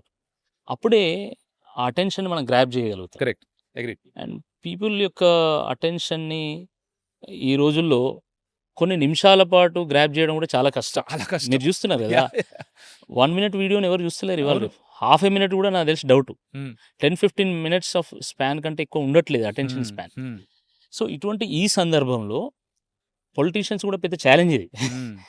సో మనం కనెక్ట్ అయ్యేటువంటి ఇష్యూస్ తీసుకోవాలి, దాన్ని దాంట్లో ఒక ఎమోషన్ క్రియేట్ చేయగలగాలి, దానిలో కొన్ని పంచ్ లైన్స్ కానీ, క్యాచీ లైన్స్ కానీ, వన్ లైనర్స్ ఇవి ఇవ్వగలగాలి, దాంట్లో కొంత హ్యూమర్ ఇవ్వాలి. అట్లా అవన్నీ చేయగలిగితేనే that fellow will listen to us for at least that 15 minutes. And మన ఇంటెన్షన్ ఏందో మనం చెప్పగలుగుతాం, మనం వాళ్ళని ఓరియంట్ చేయగలుగుతాం. So leadership is all about orienting people towards your purpose, towards your goal. So that's where all these things come into the picture. Right. And KCR గారు కానీ, ఒక వెంకయ్య నాయుడు గారు కానీ, ఒక వాజ్పేయి గారు కానీ, లేదా ఇప్పుడు కేటీఆర్ గారు కానీ, ఒక బెస్ట్ ఆరేటర్స్. వైఎస్ఆర్ గారు కూడా చాలా బాగా వైఎస్ఆర్ గారు అంటే వీళ్ళ దాంట్లో ఏంటంటే, ఒకటి అంటే ప్రాంతం పట్ల ప్రేమ, ప్రజల పట్ల ఆ తపన, దాంతోపాటు అద్భుతమైనటువంటి ఆరేటరీ స్కిల్ ఉంటుంది వాళ్ళకి. అంటే ఎట్లా కనెక్ట్ కావాలనో వాళ్ళకి తెలుసు. కాబట్టి పీపుల్ కూడా వాళ్ళు మాట్లాడితే వినాలనుకుంటారు. ఒక విషయం చెప్పాలి మీకు, ఎందుకంటే you come from IPL background. చెప్పండి. ఇప్పుడు ఒక ఐపీఎల్ మ్యాచ్ జరుగుతుంది అనుకోండి, ఇంకోవైపు అదే టైంలో కేసీఆర్ గారు మాట్లాడుతున్నారు అనుకోండి, ఐపీఎల్ మ్యాచ్ కంటే ఎక్కువ మంది కేసీఆర్ గారి స్పీచే చూస్తారు. I challenge. ఎందుకంటే కేసీఆర్ గారు మాట్లాడుతూ ఉంటే ఊర్లో ముచ్చట పెట్టినట్టు ఉంటుంది, ఊర్లో 4 కూర్చొని బండ మీద కూర్చొని ముచ్చట పెట్టినట్టుగా ఉంటుంది. అద్భుతమైనటువంటి చలోక్తులు, ఆ గ్రామీణ వాతావరణంలో వాడేటువంటి ఆ సామెతలు కానీ, మన తెలంగాణ భాష, యాస, తర్వాత సూటిగా బ్రెయిన్లోకి ఎక్కించే విధంగా కేసీఆర్ చచ్చుడో తెలంగాణ తెచ్చుడో, కేసీఆర్ శివయాత్రన లేకపోతే తెలంగాణ జైత్రయాత్రన, సావు నోట్లో తలబెట్టి నేను తెలంగాణ తీసుకొచ్చిన అంటే ఎంత బ్రెయిన్లో సింక్ అయ్యే విధంగా మాట్లాడడం, అంటే ప్రజల్లో ఒక బలమైనటువంటి ఒక నమ్మకం సృష్టించడం, అది కేవలం ఒక లీడర్కే సాధ్యం, గుర్తుపెట్టుకోండి. And that is the reason why people connect to him. ఆయన గెలిచినా ఓడినా KCR is always a sensation. తను ఏం మాట్లాడినా పీపుల్ వినాలనుకుంటారు. కరెక్ట్. ఇప్పుడు పెద్ద చర్చ ఏంటంటే కేసీఆర్ ఎందుకు ఎందుకు రావట్లేదు? కేసీఆర్ ఎందుకు మాట్లాడాడు? ఆయన రమ్మని చెప్పండి, మాట్లాడాలి కదా. అవును, మన సీఎం గారు కూడా చెప్పారు కదా, రావాలి కదా. ఎగ్జాక్ట్లీ. అంటే Everyone wants to listen KCR to it. మాట్లాడినా సెన్సేషనే, మాట్లాడకపోయినా సెన్సేషనే, కనబడినా సెన్సేషనే, కనబడకపోయినా సెన్సేషనే. That's why people call KCR as an emotion of Telangana. ఆయన ప్రెస్ తో మాట్లాడుతున్నాడు, the most hilarious thing. Rahul అని ఒక అతను జర్నలిస్ట్ తీసుకొచ్చి పదే ఆయన పిలిచి, ఏ రాహుల్ ఏం చేస్తున్నావు అని, అంటే everybody use look forward to that. అంటే పాయింట్స్ అడ్రస్ అవుతాయి, బట్ ఆయన కమ్యూనికేట్ చేసే విధానం మీరు యాక్చువల్లీ ఇప్పుడు చెప్తుంటే కాంటెంట్ క్రియేటర్స్ ఎవరైతే ఉంటారో, యూట్యూబ్ వీడియోస్ చేసినా ఎక్కడ చేసినా కూడా ఇవే ఫార్ములాస్ వాడతారు టు హ్యావ్ మోర్ రిటెన్షన్. ఎక్కువసేపు వీడియో చూడాలన్నా, ఒక స్టోరీ చెప్పాలన్న, సినిమాల్లో కూడా అంతే కదండి. అంటే I'm not trying to say that this is cinema, but trying to catch the attention of the audience. That's the name of the game. And as a leader, ఆ oratorial skills ఉంటేనే సాధ్యపడుతుందని మీరు చెప్తున్నారు, which is again great eye opener for a lot of people. మీరు ఇంట్లో ఎవరైనా convince చేయాల్సి వచ్చిందా that corporate సెటప్లో ఉంటూ ఉద్యోగం చేస్తూ, లైక్ ఫర్ ఎగ్జాంపుల్ నాకైంది ఆ ప్రాబ్లం. నేను కార్పొరేట్ సెటప్లో ఉంటూ ఎంఎన్సీలో పనిచేస్తూ మానేసి కామెంటరీ, ఏంట్రా కామెంటరీ ఎందుకురా అని అడిగారు. పాలిటిక్స్ ఏంటి నాన్న ఎవరు అనలేదా మిమ్మల్ని? నేను కూడా మీలాంటి సిచ్యువేషన్ నేను ఫేస్ చేశాను యాక్చువల్లీ. నా మ్యారేజ్ అయ్యాక 1 year తర్వాత నేను ఈ డెసిషన్ తీసుకున్నాను that I want to quit corporate life and I want to enter in to political life. అప్పుడు మా వైఫ్ నుండి కొంత రెసిస్టెన్స్ వచ్చింది. She was not convinced. దాని తర్వాత చెప్పాను, నేను ఈ తపనతో నేను పెరిగినటువంటి వాడిని, ఈ సిచ్యువేషన్స్లో పెరిగినటువంటి వాడిని. So I want my education to be utilized for society. So నాకు ఈ ఆలోచనలు ఉన్నాయి అని చెప్పిన తర్వాత she said it's okay. Not fully convince, but it's okay. మా పేరెంట్స్ ఏంటంటే, నేను శూన్యం నుంచి వచ్చినటువంటి వాడిని ఒక రకంగా చెప్పాలంటే. సో వీడు ఏదో రోజు శిఖరానికి చేరుతాడనేటువంటి నమ్మకం వాళ్ళలో ఉండేది. ఎందుకంటే అన్ని అడ్వర్సిటీస్ ఫేస్ చేస్తూ వచ్చినా కాబట్టి ఆ కాన్ఫిడెన్స్ వాళ్ళలో ఉండేది. ఏం కాదు, ఏదో రోజు షైన్ అవుతాడు, ఏదో రోజు మన ఊరికో మన కుటుంబానికో పేరు తీసుకొస్తాడు అనేటువంటి నమ్మకం ఉండే. So that's how I left and join politics. So convincing parents ఈజియరా? మా convincing my parents was not a tough task, but మా వైఫ్ సైడ్ వాళ్ళు, అంటే వాళ్ళ పేరెంట్స్ని అట్లా కన్విన్స్ చేయడం కొంచెం కష్టంగా ఉండే. బట్ దే అండర్స్టూడ్, అంటే ఈయనకి అంత బలమైన ప్యాషన్ ఉంది, so what can we do అని. దాని తర్వాత నేను మెల్లగా ఒక 3-4 years తర్వాత ప్రోగ్రెస్ అయిన తర్వాత వాళ్ళలో నమ్మకం వచ్చింది. ఇంకా అప్పటి నుండి ఇప్పటి వరకు ఎప్పుడు కూడా మళ్ళీ ఆ ఇష్యూ ఎప్పుడు కూడా రేజ్ చేయలేదు ఇంట్లో, లక్కీగా. సరే, ఇలా మీలాగా నాలాగా ఇలాంటి నిర్ణయాలు తీసుకుని సడన్గా కెరీర్లే మార్చేద్దాం అనుకున్న వాళ్ళు ఎవరన్నా వింటుంటే వాళ్ళకి ఏం సజెషన్ ఇస్తారు? ఎలా అప్రోచ్ చేయాలి? ఎలా how to brooch this topic? Because it's not an easy thing. Again పేరెంట్స్తో మాట్లాడడం కూడా అంత ఈజీ కాదు. ఒకవేళ పెళ్ళైపోయి ఉంటే మీ స్పౌస్తో మాట్లాడడం కూడా అంత ఈజీ కాదు. స్పౌస్ ఎందుకంటానంటే, ఒకవేళ ఆడవాళ్ళు అయితే వాళ్ళ హస్బెండ్స్తో మాట్లాడడం it's not an easy conversation to have. So దీన్ని ఎలా బ్రేక్ చేస్తే బెటర్ అంటారు ఇన్ యువర్ అండర్స్టాండింగ్? అంటే మన సంకల్పం బలంగా ఉన్నప్పుడు ప్రకృతి కూడా మనకు సహకరిస్తుంది. సో మన ఇంటెన్షన్ అంత బలంగా ఉన్నటువంటి విషయం మన యాక్షన్స్లో కనబడ్డప్పుడు న్యాచురల్లీ వాళ్ళే కన్విన్స్ అయిపోతారు ఒకరోజు. So you need to be clear about your goal. You need to be clear about what you want to achieve, what you want to contribute. If that is there, తప్పకుండా అందరు convince అవుతారు, ప్రకృతి కూడా నీకు సహకరిస్తారు, అందులో ఎటువంటి అనుమానం లేదు. సో ఎవరైనా యంగ్స్టర్ పాలిటిక్స్లోకి రావాలనుకున్నప్పుడు వాళ్ళకు ఒక స్టేజ్లో ఈ మ్యారేజ్ అనేది ఒక చిన్న హర్డిల్ లాగా ఏర్పడుతుంది. ఆ టైంలో వాళ్ళు నిర్ణయం తీసుకోవాలి. అంటే I know couple of politicians, young politicians marriage కోసం అని చెప్పేసి వాళ్ళు పాలిటిక్స్ని వదిలి మళ్ళీ వాళ్ళ ఉద్యోగాలకు వెళ్ళినటువంటి వాళ్ళు కూడా నాకు తెలుసు. కానీ కొంతమంది ఏంటంటే మొండిగా లేదు, I want to still pursue this passion అని చెప్పేసి నాకు నా అంటే నన్ను నచ్చిన వాళ్ళు, నా గోల్‌ని మెచ్చిన వాళ్ళే చేసుకోనియండి అని అనుకున్నటువంటి వాళ్ళు పాలిటిక్స్‌లో ఉండి బాగా కాంట్రిబ్యూట్ చేస్తున్నటువంటి వాళ్ళు కూడా నాకు తెలుసు. హ్మ్. సో, నిక్కచ్చిగా మన గోల్ పైన మనం నిలబడగలగాలి.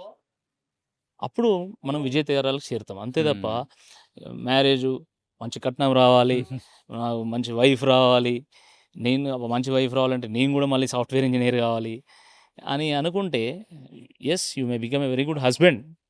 But you may lose your career also. You may lose your passion. Actually మన రోల్స్ రివర్స్ చేసినా కూడా బికాస్ చాలా మంది మహిళలు ఇప్పుడు పాలిటిక్స్‌లోకి వస్తున్నారు కాబట్టి వాళ్ళకి కూడా it's never going to be easy thing. In fact ఇంకా ఇంట్లో వాళ్ళకి ఎక్కువ ఛాలెంజెస్ ఉంటాయి. ఎక్కువ ఛాలెంజ్ ఎగ్జాక్ట్‌లీ అక్కడికే వస్తున్నారు. ఇంకా ఎక్కువ ఛాలెంజ్ ఉంటాయి. అంటే వాళ్ళు ఇంకా ఎక్కువ స్ట్రాంగ్‌గా నిలబడాలేమో వాళ్ళు నమ్మిన దానికోసం. Definitely there is no doubt about it. Hmm. ఎందుకంటే మన సొసైటీ చాలా డిఫరెంట్ సొసైటీ. అంటే మెన్ డామినేట్ చేసేటువంటి ఒక సొసైటీ. ఈ సొసైటీలో లేడీస్ బయటికి రావడాన్నే చాలా వింతగా చూస్తారు. అది కూడా పాలిటిక్స్‌లోకి రావడం, మామూలుగా ఏదైనా బిజినెస్ చేసి మీకు అవసరమా? నువ్వు బిజినెస్ చేయాలా? ఇంట్లో ఏదో హౌస్ వైఫ్ ఉంటే సరిపోతది. లేదంటే చిన్న ఉద్యోగం చేసుకోవాలి. నీకెందుకు బిజినెస్ చేయడం అని అంటారు. అలాంటిది నేను పాలిటిక్స్ చేస్తా అంటే అసలు that will be a big surprise. Hmm. కాబట్టి it is a big challenge for them also. Correct. కాబట్టి ఏంటంటే ఆ బలమైన ఇంటెన్షన్ మన యాక్టివిటీలో మనకు కనబడ్డప్పుడు హ్మ్. మన చుట్టూ ఉండేటువంటి వాళ్ళకి కూడా ఒక నమ్మకం ఏర్పడుతుంది. అట్లా. రైట్. ఇప్పుడు for example before even I join politics నేను నిర్మాణ్ అనేటువంటి ఆర్గనైజేషన్ స్టార్ట్ చేశాను. చాలా సోషల్ సర్వీస్ యాక్టివిటీస్‌లో ఇన్వాల్వ్ అయినా.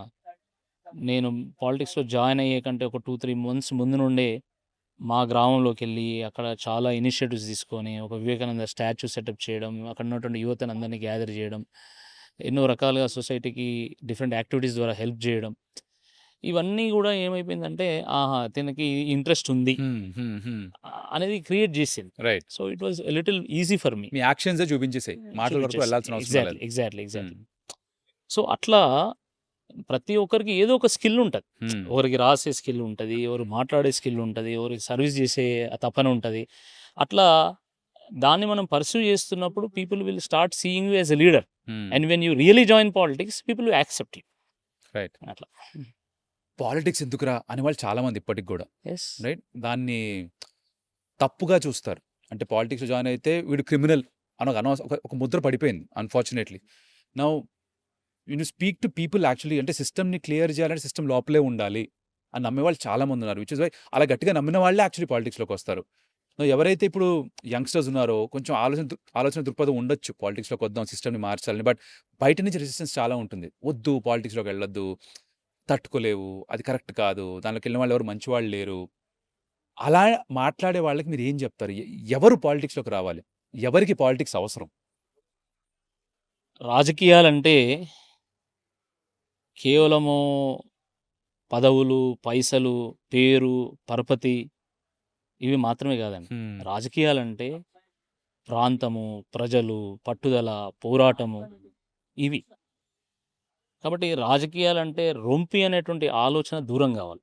చాలామంది రాజకీయాల్లో ఉన్నటువంటి వాళ్ళని చీడపురుగులా చూస్తారు. అవును. వీళ్ళేదో అన్‌ఫార్చునేట్. ఒక విలన్‌లాగా చూస్తా ఉంటారు. అసలు రాజకీయాల్లో ఉన్నటువంటి వాళ్ళు చాలా కష్టపడతారు. చాలామందికి ఈ విషయం తెలవదు. హ్మ్. సెలవు లేనటువంటి ఏకైక వ్యక్తి రాజకీయ నాయకుడు. హ్మ్. సాటర్‌డే ఉండదు, సండే ఉండదు, సంక్రాంతి ఉండదు, ఉగాది ఉండదు, దీపావళి ఉండదు, దసరా ఉండదు. ఏ రోజు ఎప్పుడు ఎవరికి ఏ ఆపదొచ్చినా కూడా మనం పోవాలి. హ్మ్. ఏదన్నా ఒక రోజు హమ్మయ్య! ఇవాళ అన్ని ప్రోగ్రామ్స్ అయిపోయినాయి. మనం ఇంటికి పోదాము. పిల్లలతో కొంత టైమ్ స్పెండ్ చేద్దాం అనుకుంటే, అప్పుడే ఏదో ఒక ఎమర్జెన్సీ సిట్యుయేషన్ వచ్చి మనకు కాలొస్తది. హ్మ్. ఆ టైంలో హాస్పిటల్‌కి వెళ్ళాల్సొస్తది. డాక్టర్‌తో మాట్లాడాల్సొస్తది. Better treatment ఇయ్యమని చెప్పాల్సొస్తది. ఎవరో చనిపోతే అక్కడికి పోవాల్సొస్తది.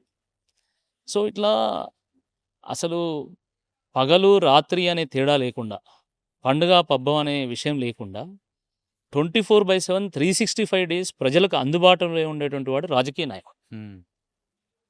ఈ విషయం మర్చిపోయినటువంటి వాళ్ళు రాజకీయ నాయకులను దుమ్మెత్తి పోస్తా ఉంటారు. రాజకీయ నాయకులు వాళ్ళు తన కుటుంబ సభ్యులతో కంటే ప్రజలతోనే ఎక్కువ సమయం గడుపుతారండి. ఇప్పుడు ఏ బంధుత్వమో, బంధం లేకపోయినా గూడా ప్రతి శుభకార్యంలో పాల్గొంటారు. హ్మ్. అశుభ కార్యాల్లో గూడా పాల్గొంటారు. నాకేం అవసరము అని అనుకోరు ఎవరు కూడా. ఎవరికి ఏ ఆపదొచ్చినా కూడా వాళ్ళకి ఎంతో కొంత మేలు చేయాలనేటువంటి తపనతోనే ముందుకెళ్తారు.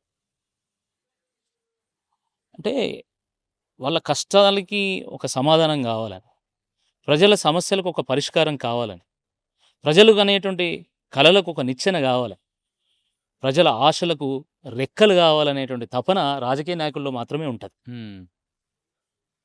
ఈ విషయం అర్థం చేసుకోవాలి. సో ఈ పాలిటిక్స్ ఒక ఏదో సాధారణమైనటువంటి కెరియర్ కాదండి. పుట్టిన దగ్గర నుంచి మొదలు పెడితే పాడెక్కే వరకు అన్ని అంశాలు రాజకీయాలతోనే ముడిపడి ఉంటాయి. సమాజంలో విలువలు ముందుకెళ్ళాలన్నా మంచి రాజకీయాలు ఉండాలి. సమాజంలో పేదవాడికి సంక్షేమం అందాలన్నా మంచి రాజకీయాలు ఉండాలి. సమాజంలో మంచి అభివృద్ధిని చూడాలన్నా మంచి రాజకీయ నాయకులు ఉండాలి. ఆ రకంగా మీరు ఏ అంశమైనా తీసుకోండి, అది రాజకీయాలతో ముడిపడినటువంటి అంశమే తప్ప రాజకీయాలతో సంబంధం లేనటువంటి అంశం ఉండదు. రైట్. అయినా కూడా రాజకీయ నాయకులను దుమ్మెత్తికి వస్తూ ఉంటారు. ఈ పద్ధతి మారితే బాగుంటుంది. రాజకీయం అంటే మురికి అనుకుంటారు. మరి మురికిలో ఉండేటువంటి వాడు ఎంత బాధను అనుభవించాలా? ఎంత బాధ ఉన్నా కూడా దాన్ని గుండెల్లో పదిలపరుచుకొని ఎవరైనా బాధతో వస్తే ఆ బాధను తన బాధ అనుకొని ఆ బాధను తీర్చేటువంటి వాడే రాజకీయ నాయకుడు. మిగతా ఎవరు చేయరది. ఓ సాఫ్ట్వేర్ ఇంజనీర్ ఉన్నాడు, ఏదో గవర్నమెంట్ ఇంజనీర్ ఉన్నాడు, ఉదాహరణకి ఓ టీచర్ ఉన్నాడు, తనకెందుకు ఉంటుంది ఆ తపన? ఎందుకుంటుంది? తన కుటుంబ సభ్యులు, తన స్నేహితులు వస్తేనో తన బంధువులు వస్తే చేస్తారు. మిగతా వాళ్ళతో వాళ్ళకేం సంబంధం? కానీ రాజకీయ నాయకుడికి అట్లా ఉండదు. That is the beauty of being a politician. Me immediate circle చాలా పెద్దది. చాలా పెద్దది. రాజుకు ప్రజలందరూ తన పిల్లలు, అందరూ సమానమే. తన మన అనే తేడా ఉండదు, పేద ధనిక అనేటువంటి తేడా ఉండదు. ప్రాంతం మొత్తం తనది అనుకుంటాడు. అందుకనే రాజును ఒకప్పుడు ప్రజలు దేవుళ్ళగా కొలిచేటువంటి వారు. మన భారతదేశంలో రాజును దేవుళ్ళగా కొలుస్తారు. శ్రీరాముడు ఉన్నాడు. శ్రీరాముడు విష్ణుమూర్తి అవతారం అని చాలామంది చెప్తుంటారు. నిజమే కావచ్చు. కొంతమంది శ్రీరాముడు గొప్ప రాజు, ఆ రాజులో దైవత్వాన్ని చూసినాం కాబట్టి ఆయనను మేము దేవుడు అన్నామని కూడా చెప్తూ ఉంటాం. సో అంటే ఒక రాజకీయ నాయకుడికి ఎంత విలువ ఉంటుంది సమాజంలో, నాయకుడు కూడా అంత బాధ్యతతోనే వ్యవహరిస్తాడు. చాలా సందర్భాల్లో ప్రజలు నన్ను నమ్ముకొని ఉన్నారు కాబట్టి నేను కూడా బాధ్యతతో మెలగాలి అనేటువంటి ఆలోచన కూడా రాజకీయ నాయకుల్లో ఉంటుంది. లేకపోతే సమాజం ఇట్లా నడవదండి. The system will collapse, society will collapse. అయితే అందులో కరప్ట్ లేరా అంటే ఉన్నారు. మీరు మంచి రాజకీయం, మంచి రాజకీయ నాయకులు అన్నారు, చెడు కూడా దాంతో పాటు ఉంటుంది. Politics is also at the end of the day a reflection of the society. Right. సొసైటీలో ఉండేటువంటి మంచి చెడు రాజకీయాల్లో కూడా ఉంటుంది. రైట్. ఇన్ఫాక్ట్ ఏ రంగంలో చూసుకున్నా ఉంటుంది, రాజకీయాల్లో కూడా ఉంది. రాజకీయాల్లో కూడా ఉంటుంది. That's where the democracy plays a role కదా. డెమోక్రసీలో మంచివాడిని ఎన్నుకుంటారు, చెడ్డవాడిని రిజెక్ట్ చేస్తారు. And that power is with the people, it rest with the people. కాబట్టి పీపుల్ ఆ ఓట్ అనేటువంటి ఆయుధాన్ని వాడుకొని ఎవరు మాకు కావాలి, ఎవరు మాకు వద్దు అనేది నిర్ణయించుకుంటారు. కాబట్టి మనం రాజకీయ నాయకులందరినీ విలన్లుగా చూడడం బంద్ చేసి మంచి నాయకులను ఎంచుకోవాలనేటువంటి ఆలోచన, మంచి నాయకులకు మనం వెన్నుదన్నుగా ఉండాలి, మంచి నాయకులను ప్రోత్సహించాలి అనేటువంటి ఆలోచన ఉంటే బాగుంటుంది. కరెక్ట్. అగైన్ మంచి నాయకులు ఉన్నారని గమనించినా కూడా అన్ఫార్చునేట్ ఎలక్టోరల్ పాలిటిక్స్ రాగానే వాళ్ళకి టికెట్లు రావు చాలా సందర్భాల్లో. రైట్. అండ్ ఎలక్షన్స్లో గెలిచేది చాలా డబ్బులు ఖర్చు. ఇందాక మీరు అన్నారు కదా, వస్తే డబ్బులు ఖర్చు పెట్టగలరా, మీ దగ్గర ఎంత ఆస్తుంది, తాతల ఆస్తి ఎంత అడిగే వాళ్ళే ఉన్నారు. Which clearly tells us that మనకు ఇది తెలిసిన విషయం, that lot of money is involved in this. అంత డబ్బులు ఖర్చు పెట్టిన తర్వాత మరి మంచి రాజకీయ నాయకులు ఉంటారా అంటే అగైన్ ఇట్స్ డిబేటబుల్. బట్ మంచి నాయకులు ఉన్న వాళ్ళకి టికెట్లు రాకపోవడం, మరి వాళ్ళని ఎలా ఎలెక్ట్ చేసేది ప్రజలు? See, I know, this is a practical challenge Yeah. that leaders face on a day-to-day basis. So బేసిక్గా ఏంటంటే మంచి నాయకత్వ విలువలు కలిగినా కూడా కొన్ని సందర్భాల్లో టికెట్లు రావు. Yeah. And that will be very disappointing. But we have to live with it. మనం నేను ఇంతకుముందు చెప్పాను. సూర్యునికి ఎవరు చెప్పిండ్లు ఉదయించమని, అస్తమించమని.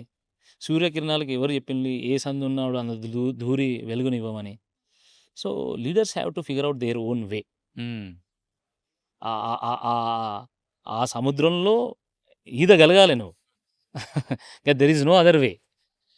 అయితే అగ్ని ఒక దీపంగా ఉన్నప్పుడు, చిన్న దీపంగా ఉన్నప్పుడు, గాలి దాన్ని ఆర్పేయడానికి ఒక ప్రయత్నం చేస్తది. అట్లనే రాజకీయ నాయకుడు చిన్న ఆలోచనతో ఉన్నప్పుడు, తనని అందరూ కూడా అణదొక్కాలని ప్రయత్నం చేస్తా ఉంటారు. కానీ అదే అగ్ని ఒక జ్వాలగా మారిందనుకోండి, ఏ గాలైతే ఆ చిన్న దీపాన్ని ఆర్పాలనుకుంటుందో, ఆ గాలే ఈ జ్వాల మరింత పెద్దది కావడానికి ఉపయోగపడుతుంది. అట్లనే రాజకీయ నాయకుడు కూడా బృహత్తరమైనటువంటి ఆలోచనలు, లక్ష్యాలు కలిగి ఉంటే, మిగతా వాళ్ళు కూడా, మిగతా నాయకులు సహకరిస్తారు, ముఖ్యంగా ప్రకృతి సహకరిస్తుంది. ఎప్పుడు ఎవరికైనా ఏదన్నా పెద్ద ఛాలెంజ్ ఏర్పడితే, మనం అనుకున్న లక్ష్యం దిశగా, మనం ఎంచుకున్నటువంటి లక్ష్యం దిశగా ఒక బలమైనటువంటి సంకల్పంతో నిక్కచ్చిగా మనం నిలబడి పోరాటం చేస్తే, ఆ ప్రకృతే మనకు ఒక తొవ్వనిస్తుంది. మీరు ఇది మూడోసారి ప్రకృతి అనే మాట వాడడం. దీనికి ఏదో వెనకాల రీజన్, లాజిక్ ఉండే ఉండాలి. I think you heavily are connected to nature. ఏంటిది? I'm really curious to understand this. Because ఇందాక గూడా ఇంట్లో వాళ్ళకి చెప్పాలంటే ఎలా అంటే ప్రకృతి మీకు సహకరిస్తుందన్నారు. ఇక్కడ మళ్ళీ ప్రకృతి అంటే గురించి మాట్లాడారు. ప్రకృతి అంటే you saying universal conspire to make things happen. Exactly situations, హ్మ్. సిచ్యువేషన్సు, దైవత్వము, ఇవన్నీ కూడా మనకు తోడైతాయి. హ్మ్. ఏ దిక్కు లేని వారికి దేవుడే దిక్కు అంటారు. హ్మ్. ఎందుకంటారు? సో, అట్లా మనకొక దారి దొరకనప్పుడు ఖచ్చితంగా there will be some force which will help you. అది స్పిరిచువల్ కావచ్చు, ఇంకేదైనా కావచ్చు, మన సంకల్పం కావచ్చు, మన మన మన సిక్స్త్ సెన్సే కావచ్చు మనకు హెల్ప్ చేసేది. సో, అట్లా ఆ డిజైన్ అనేది నేచర్‌లో ఉంటదండి. ఏదైనా నేచర్‌లో ఉంటది. సో, ఏదైనా ఒక అవరోధం ఉందనుకోండి, దాన్ని తట్టుకొని నిలబడే శక్తి ఆ సంకల్పం నుంచెల్లే పుడతది. Hmm. So, that's why I said nature. Okay. Electoral పాలిటిక్స్‌లోకి సరే టికెట్ రాలేదనుకుందాం ఒక నాయకుడు ఫర్ ఎగ్జాంపుల్. నేను వద్దాం అనుకున్నా, నాకు రాలేదు.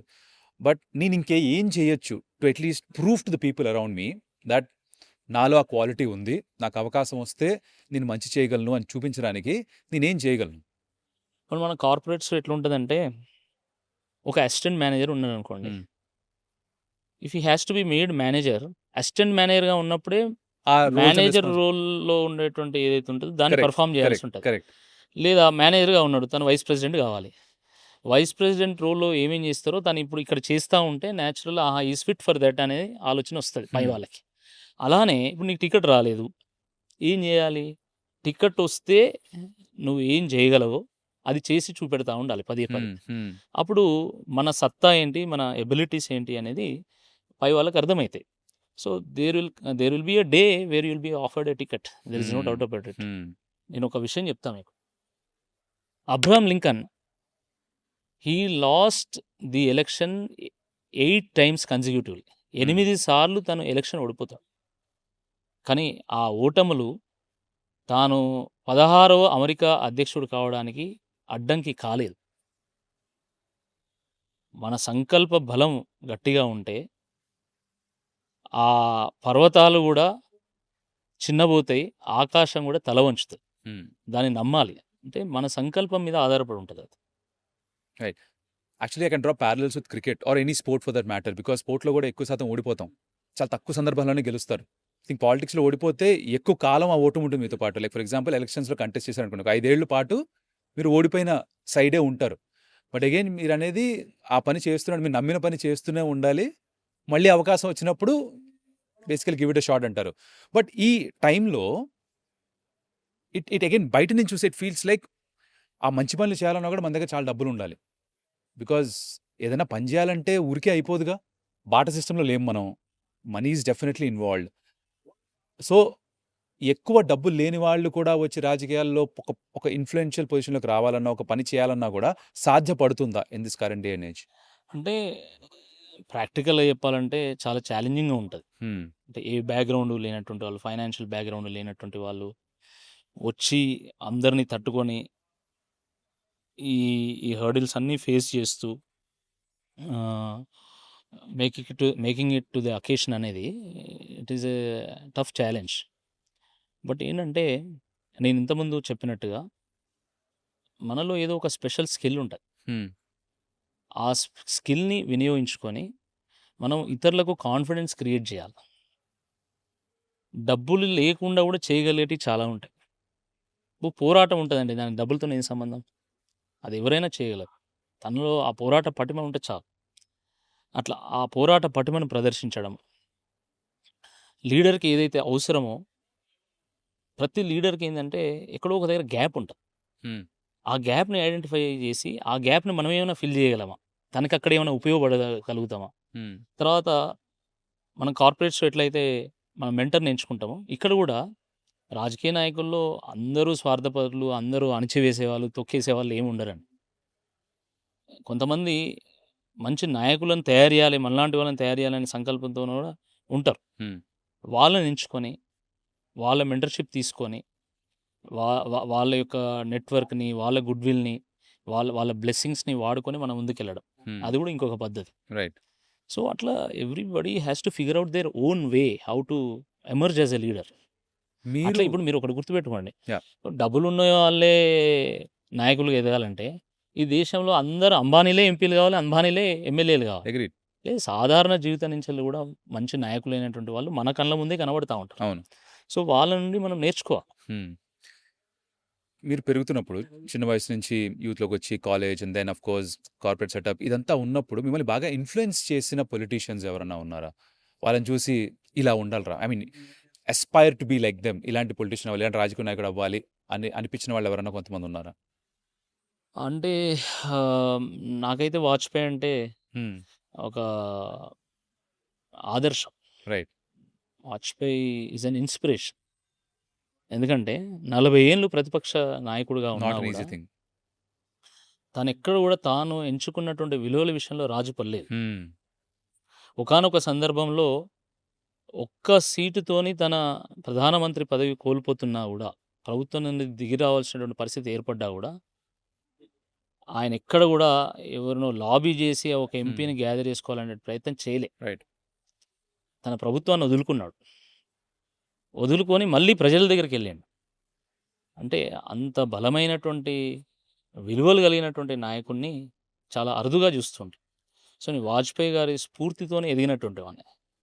అట్లా చాలామంది, మనోహర్ పారికర్ గారు కావచ్చు, కేసీఆర్ గారు కావచ్చు, అట్లా అంటే వాళ్ళ రీతిలో వాళ్ళ పోరాట పటిమను, ఒక విజన్ని వాళ్ళు జనం ముందు పెట్టగలిగింది. రైట్. జనాన్ని ఇన్స్పైర్ చేయగలిగిండ్రు. తెలంగాణ మీరు చూడండి, హ్మ్. కేసీఆర్ యాహ్! అసలు ఒక్కడిగా బయలుదేరి జై తెలంగాణ నినాదం ఎత్తుకుంటే, పిల్ల జల్ల ఏకమై సబ్బండ వర్గాలు ఒకటై ఢిల్లీ మెడలు వంచి తెలంగాణ సాధించడం జరిగింది. అసలు కనుచూపు మేర కూడా తెలంగాణ వస్తుందనేటువంటి నమ్మకం లేని సందర్భంలో ఒక్కడిగా బయలుదేరి ఆ నినాదాన్ని ఎత్తుకొని సబ్బండ వర్గాలను కన్విన్స్ చేసి 36 పార్టీలను ఏకం చేసి హ్మ్. ఢిల్లీ మెడలు వంచి తెలంగాణ సాధించడం నాట్ అన్ ఈజీ టాస్క్. హ్మ్. కొండను ఢీకొట్టడం ఇది మామూలు విషయం కాదు ఇది. కాబట్టి అట్లా అలాంటి నాయకులు ఎప్పుడు కూడా నాకే కాదు అందరికి కూడా స్ఫూర్తిదాయకం. అంటే వాజ్పేయి గారు was he one of the main reasons మీరు బీజేపీలో జాయిన్ అవ్వడానికి ఫర్ ద ఫస్ట్ టైమ్? అంటే నేను స్వామి వివేకానంద ఫాలోవర్ని, ఓకే. ఐడియాలజీకి ఐడియాలజీ నుంచి వచ్చినటువంటి వాడిని కాబట్టి naturally I have chosen BJP. Right. I'm assuming that ideological difference వచ్చిన తర్వాత మీరు మూవ్ అయి ఉంటారు. బట్ యాక్చువల్గా ఇప్పుడు మీరు చాలా విషయాలు చెప్పారు. ఏంటంటే పాలిటీషియన్స్కి ప్రాబ్లమ్స్ వస్తూ ఉంటాయి కదా, Correct. ఎట్లా ఫేస్ చేస్తారు. నాకు కూడా ప్రాబ్లమ్స్ వచ్చినాయి. నేను 11 ఏళ్ళు బీజేపీలో పనిచేసిన. నేను ఒక సమర్పణ భావంతో నేను పనిచేసిన బీజేపీలో. నేను ఏం ఆశించి పనిచేయలే. In 2013 when I join politics, I had all the options open. నేను ఆ రోజు కావాలనుకుంటే అధికారంలో ఉన్నటువంటి కాంగ్రెస్ పార్టీలో చేరేవాడిని, లేకపోతే ఉద్యమానికి నాయకత్వం వహిస్తున్నటువంటి టీఆర్ఎస్లో చేరేవాడిని. నాకు అన్ని ఆప్షన్స్ ఓపెనే. బట్ స్టిల్ నాకేందంటే నేను ఒక వివేకానంద ఫాలోవర్ కాబట్టి BJP is a right option అనేటువంటి ఆలోచనతో నేను బీజేపీలో చేరిన. హ్మ్. బీజేపీలో చేరిన దగ్గర నుంచి కూడా శక్తి వంచన లేకుండా ఆ పార్టీ కోసం, ఐడియాలజీ కోసం నేను పనిచేస్తూ వచ్చిన. వరంగల్‌లో గల్లీ గల్లీకి నేను పార్టీని చేర్చిన. ఇంటింటికి నేను భారతీయ జనతా పార్టీని చేర్చిన. 5,000 ఓట్లున్నటువంటి భారతీయ జనతా పార్టీని గెలిచే స్థాయికి నేను తీసుకొచ్చిన. హ్మ్. కానీ తీసుకొచ్చిన తర్వాత నేను బీజేపీలో రాజీనామా చేసే కంటే ముందు 3 ఏళ్ల నుంచి అనేక ఇబ్బందులు గురి చేసిండ్రు. ఎన్నో అవమానాలు ఎదురైనాయి.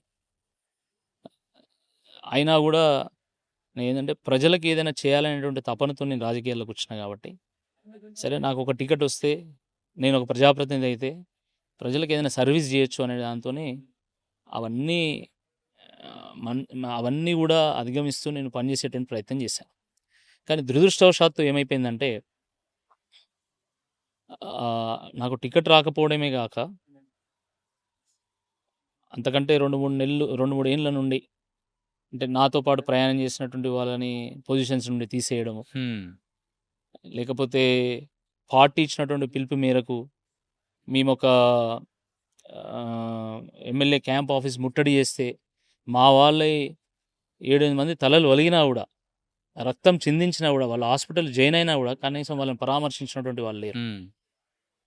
వరంగల్‌లో వరదలు వచ్చినప్పుడు కూడా మా కార్యకర్తలు ఇద్దరిని చితక్కొట్టి తర్వాత వాళ్ళ హాస్పిటల్ పాలైతే కూడా వాళ్ళని పరామర్శించినటువంటి వాళ్ళే. హ్మ్. ఇలాంటి ఈ సందర్భంలో నేను ఒక పార్టీ కోసం రాజకీయాల్లోకి రాలేదు. కరెక్ట్.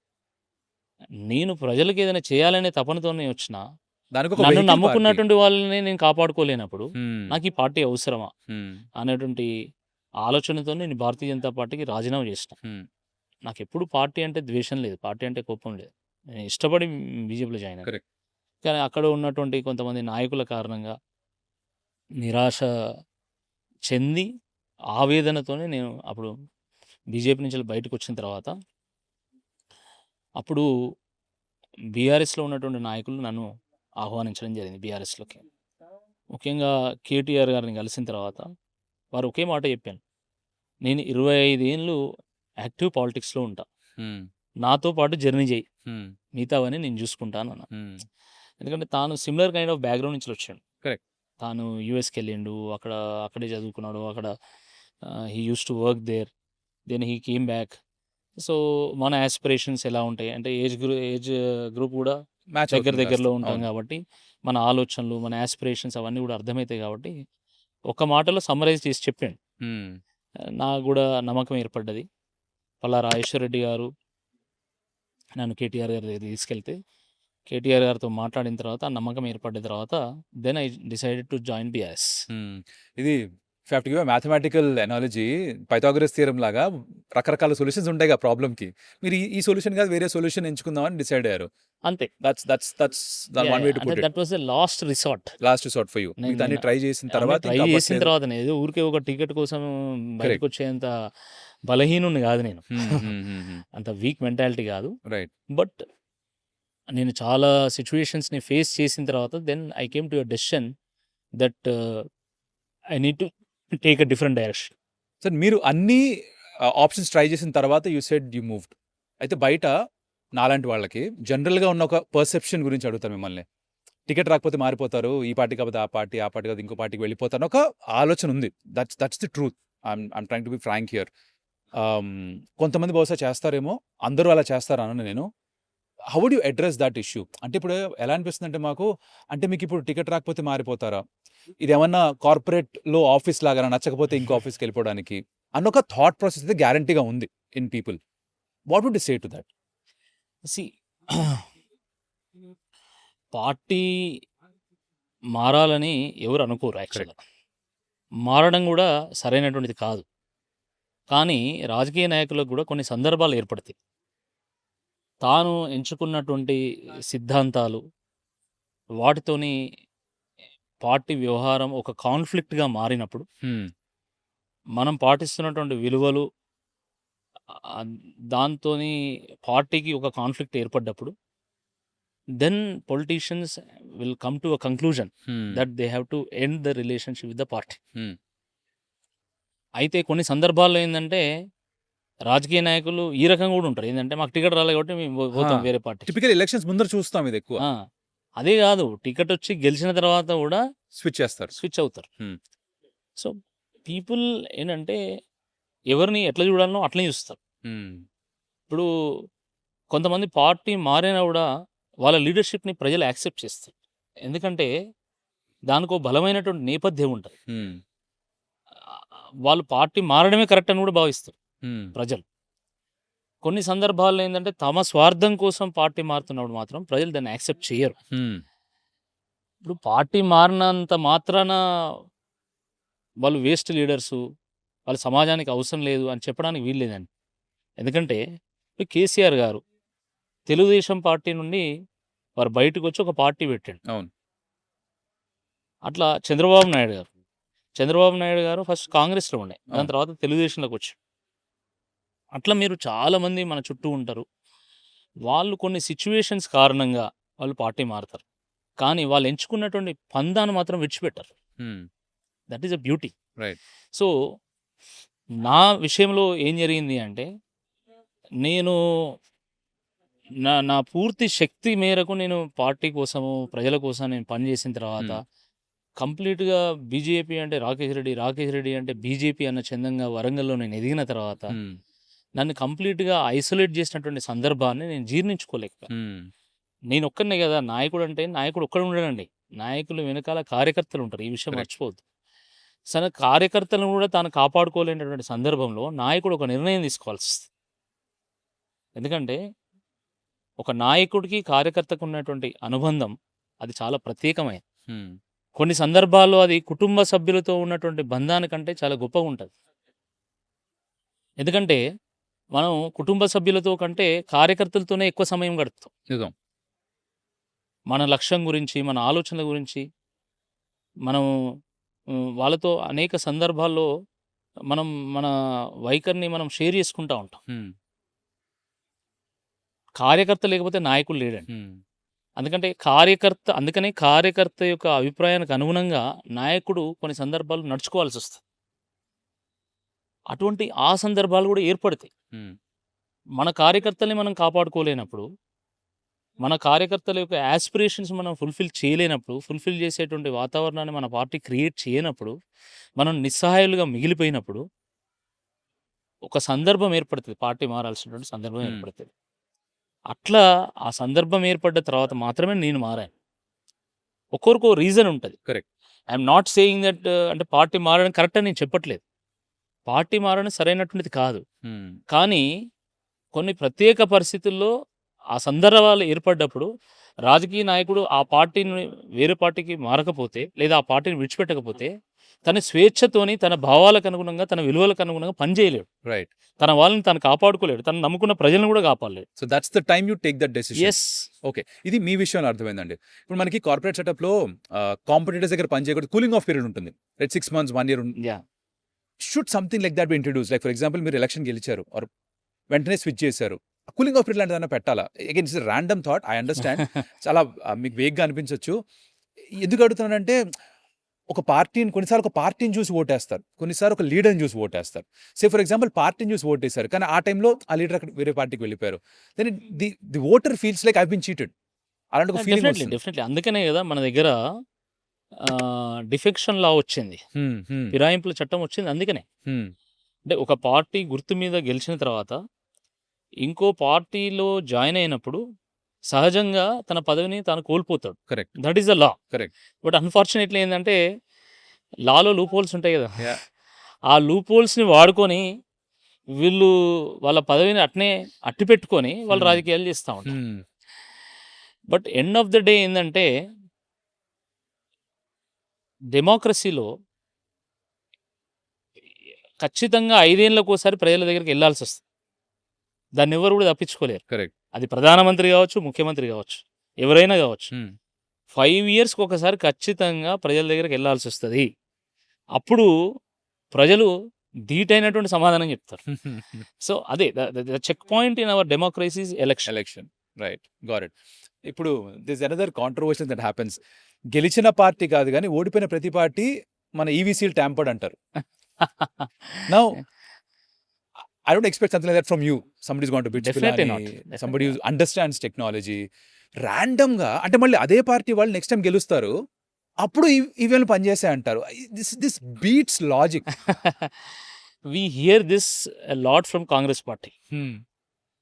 ఎందుకంటే ఈవీఎంలు వచ్చిన కాంచెల్లి బీజేపీ అధికారంలో ఉంది కాబట్టి వాళ్ళు ఏమనుకుంటారు అంటే వాళ్ళకి తెలుసు ఈవీఎంలు కరెక్ట్గానే పనిచేస్తాయి, ఈవీఎంలో ఎటువంటి లూప్ హోల్ లేదనేటువంటి విషయం వాళ్ళకి తెలిసినా కూడా వాళ్ళ ఇనేబిలిటీని కప్పిపుచ్చుకోవడానికి వాళ్ళు పదే పదే ఈవీఎంని ఒక దోషిగా చూపెడతారు.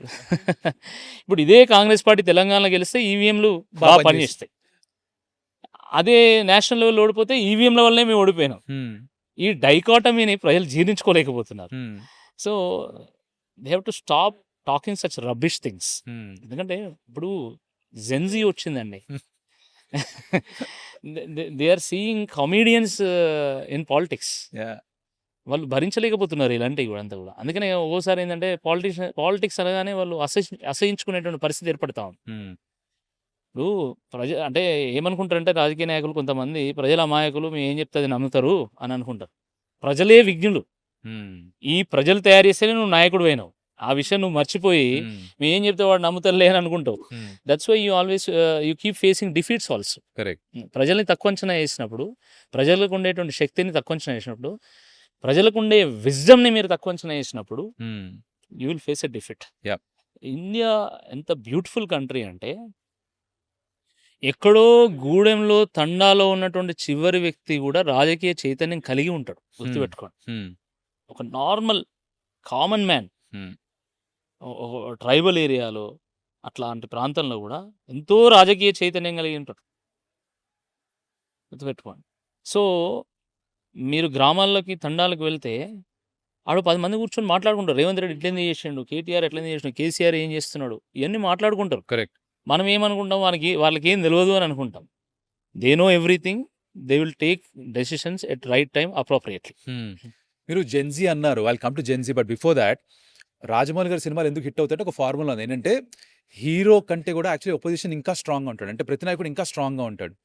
మన డెమోక్రసీలో కూడా ఐడియలీ గెలిచిన వాళ్ళకంటే కూడా అపోజిషన్ ఉన్న పార్టీ చాలా స్ట్రాంగ్గా ఉండాలి, అప్పుడే గవర్నమెంట్ని చెక్లో పెట్టగలరు అంటారు. ఎస్, అది లేకపోవడం how big of a problem is that? ఇప్పుడు మన కంట్రీలో, దేశంలో చూసుకుంటే, సెంటర్లో చూసినా, కొన్ని స్టేట్స్లో చూసినా కూడా స్ట్రాంగ్ అపోజిషన్ లేకపోవడం is it causing a problem, a balance of power.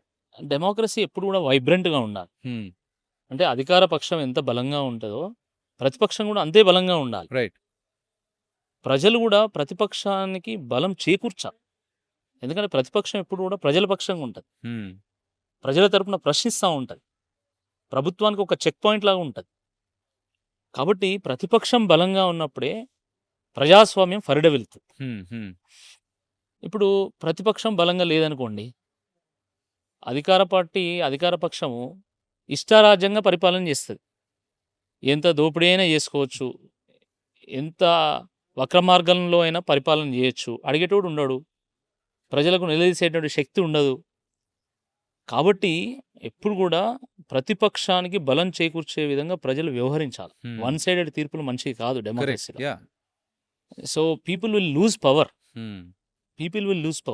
ఒకే పార్టీ ఉన్నప్పుడు వాళ్ళు ఎంత లూజ్ అవుతారంటే ఒకానొక పాయింట్ తర్వాత ప్రతిపక్షాన్ని బలోపేతం చేయాలనుకున్నా కూడా చేయలేనటువంటి ఒక పరిస్థితి నిర్మాణం అవుతుంది. ఇప్పుడు మనం అనేక రాష్ట్రాల్లో చూస్తున్నాం. నేను ఆ పార్టీ ఈ పార్టీ గురించి చెప్పను, కానీ ఎప్పుడు కూడా ఆల్టర్నేటివ్ ఐడియాలజీ ఉండాలి దేశంలో కావచ్చు, రాష్ట్రంలో కావచ్చు. ఎందుకంటే ఒక 10 మందే నిన్ను అపోజ్ చేస్తుండొచ్చు, ఒక నాయకుడు గానో ఒక ప్రభుత్వం గానో నిన్ను అపోజ్ చేస్తుండొచ్చు, కానీ ఆ 10 మంది అభిప్రాయం కూడా important. That is the beauty of India కదా. ఒక టాలరెన్స్ ఉంటుంది ఈ దేశంలో. అంటే ఒక చిన్న సెగ్మెంట్ ఆఫ్ పీపుల్ యొక్క వాయిస్ కూడా వినబడాలి ఈ దేశంలో. వాళ్ళ యాస్పిరేషన్ కూడా తెలుసుకోగలగాలి ప్రభుత్వం, వాళ్ళ యాస్పిరేషన్స్కి అనుగుణంగా ప్రభుత్వం పరిపాలన చేయగలగాలి. అట్లా అది ఎప్పుడు సాధ్యమవుతుంది? బలమైనటువంటి ప్రతిపక్షం ఉంటేనే సాధ్యమవుతుంది. పర్ఫెక్ట్. జెన్జీ గురించి ఇందాక అన్నారు. నా మన దేశానికి ఉన్న పెద్ద బలం ఏంటంటే పాపులేషన్ చాలా యంగ్ మన దగ్గర. దానిలో జెన్జీ కూడా మేజర్ పార్ట్. అందరూ ఓటింగ్ హక్కు సంపాదించిన వాళ్లే. Social media is a huge influence on Gen Z, right?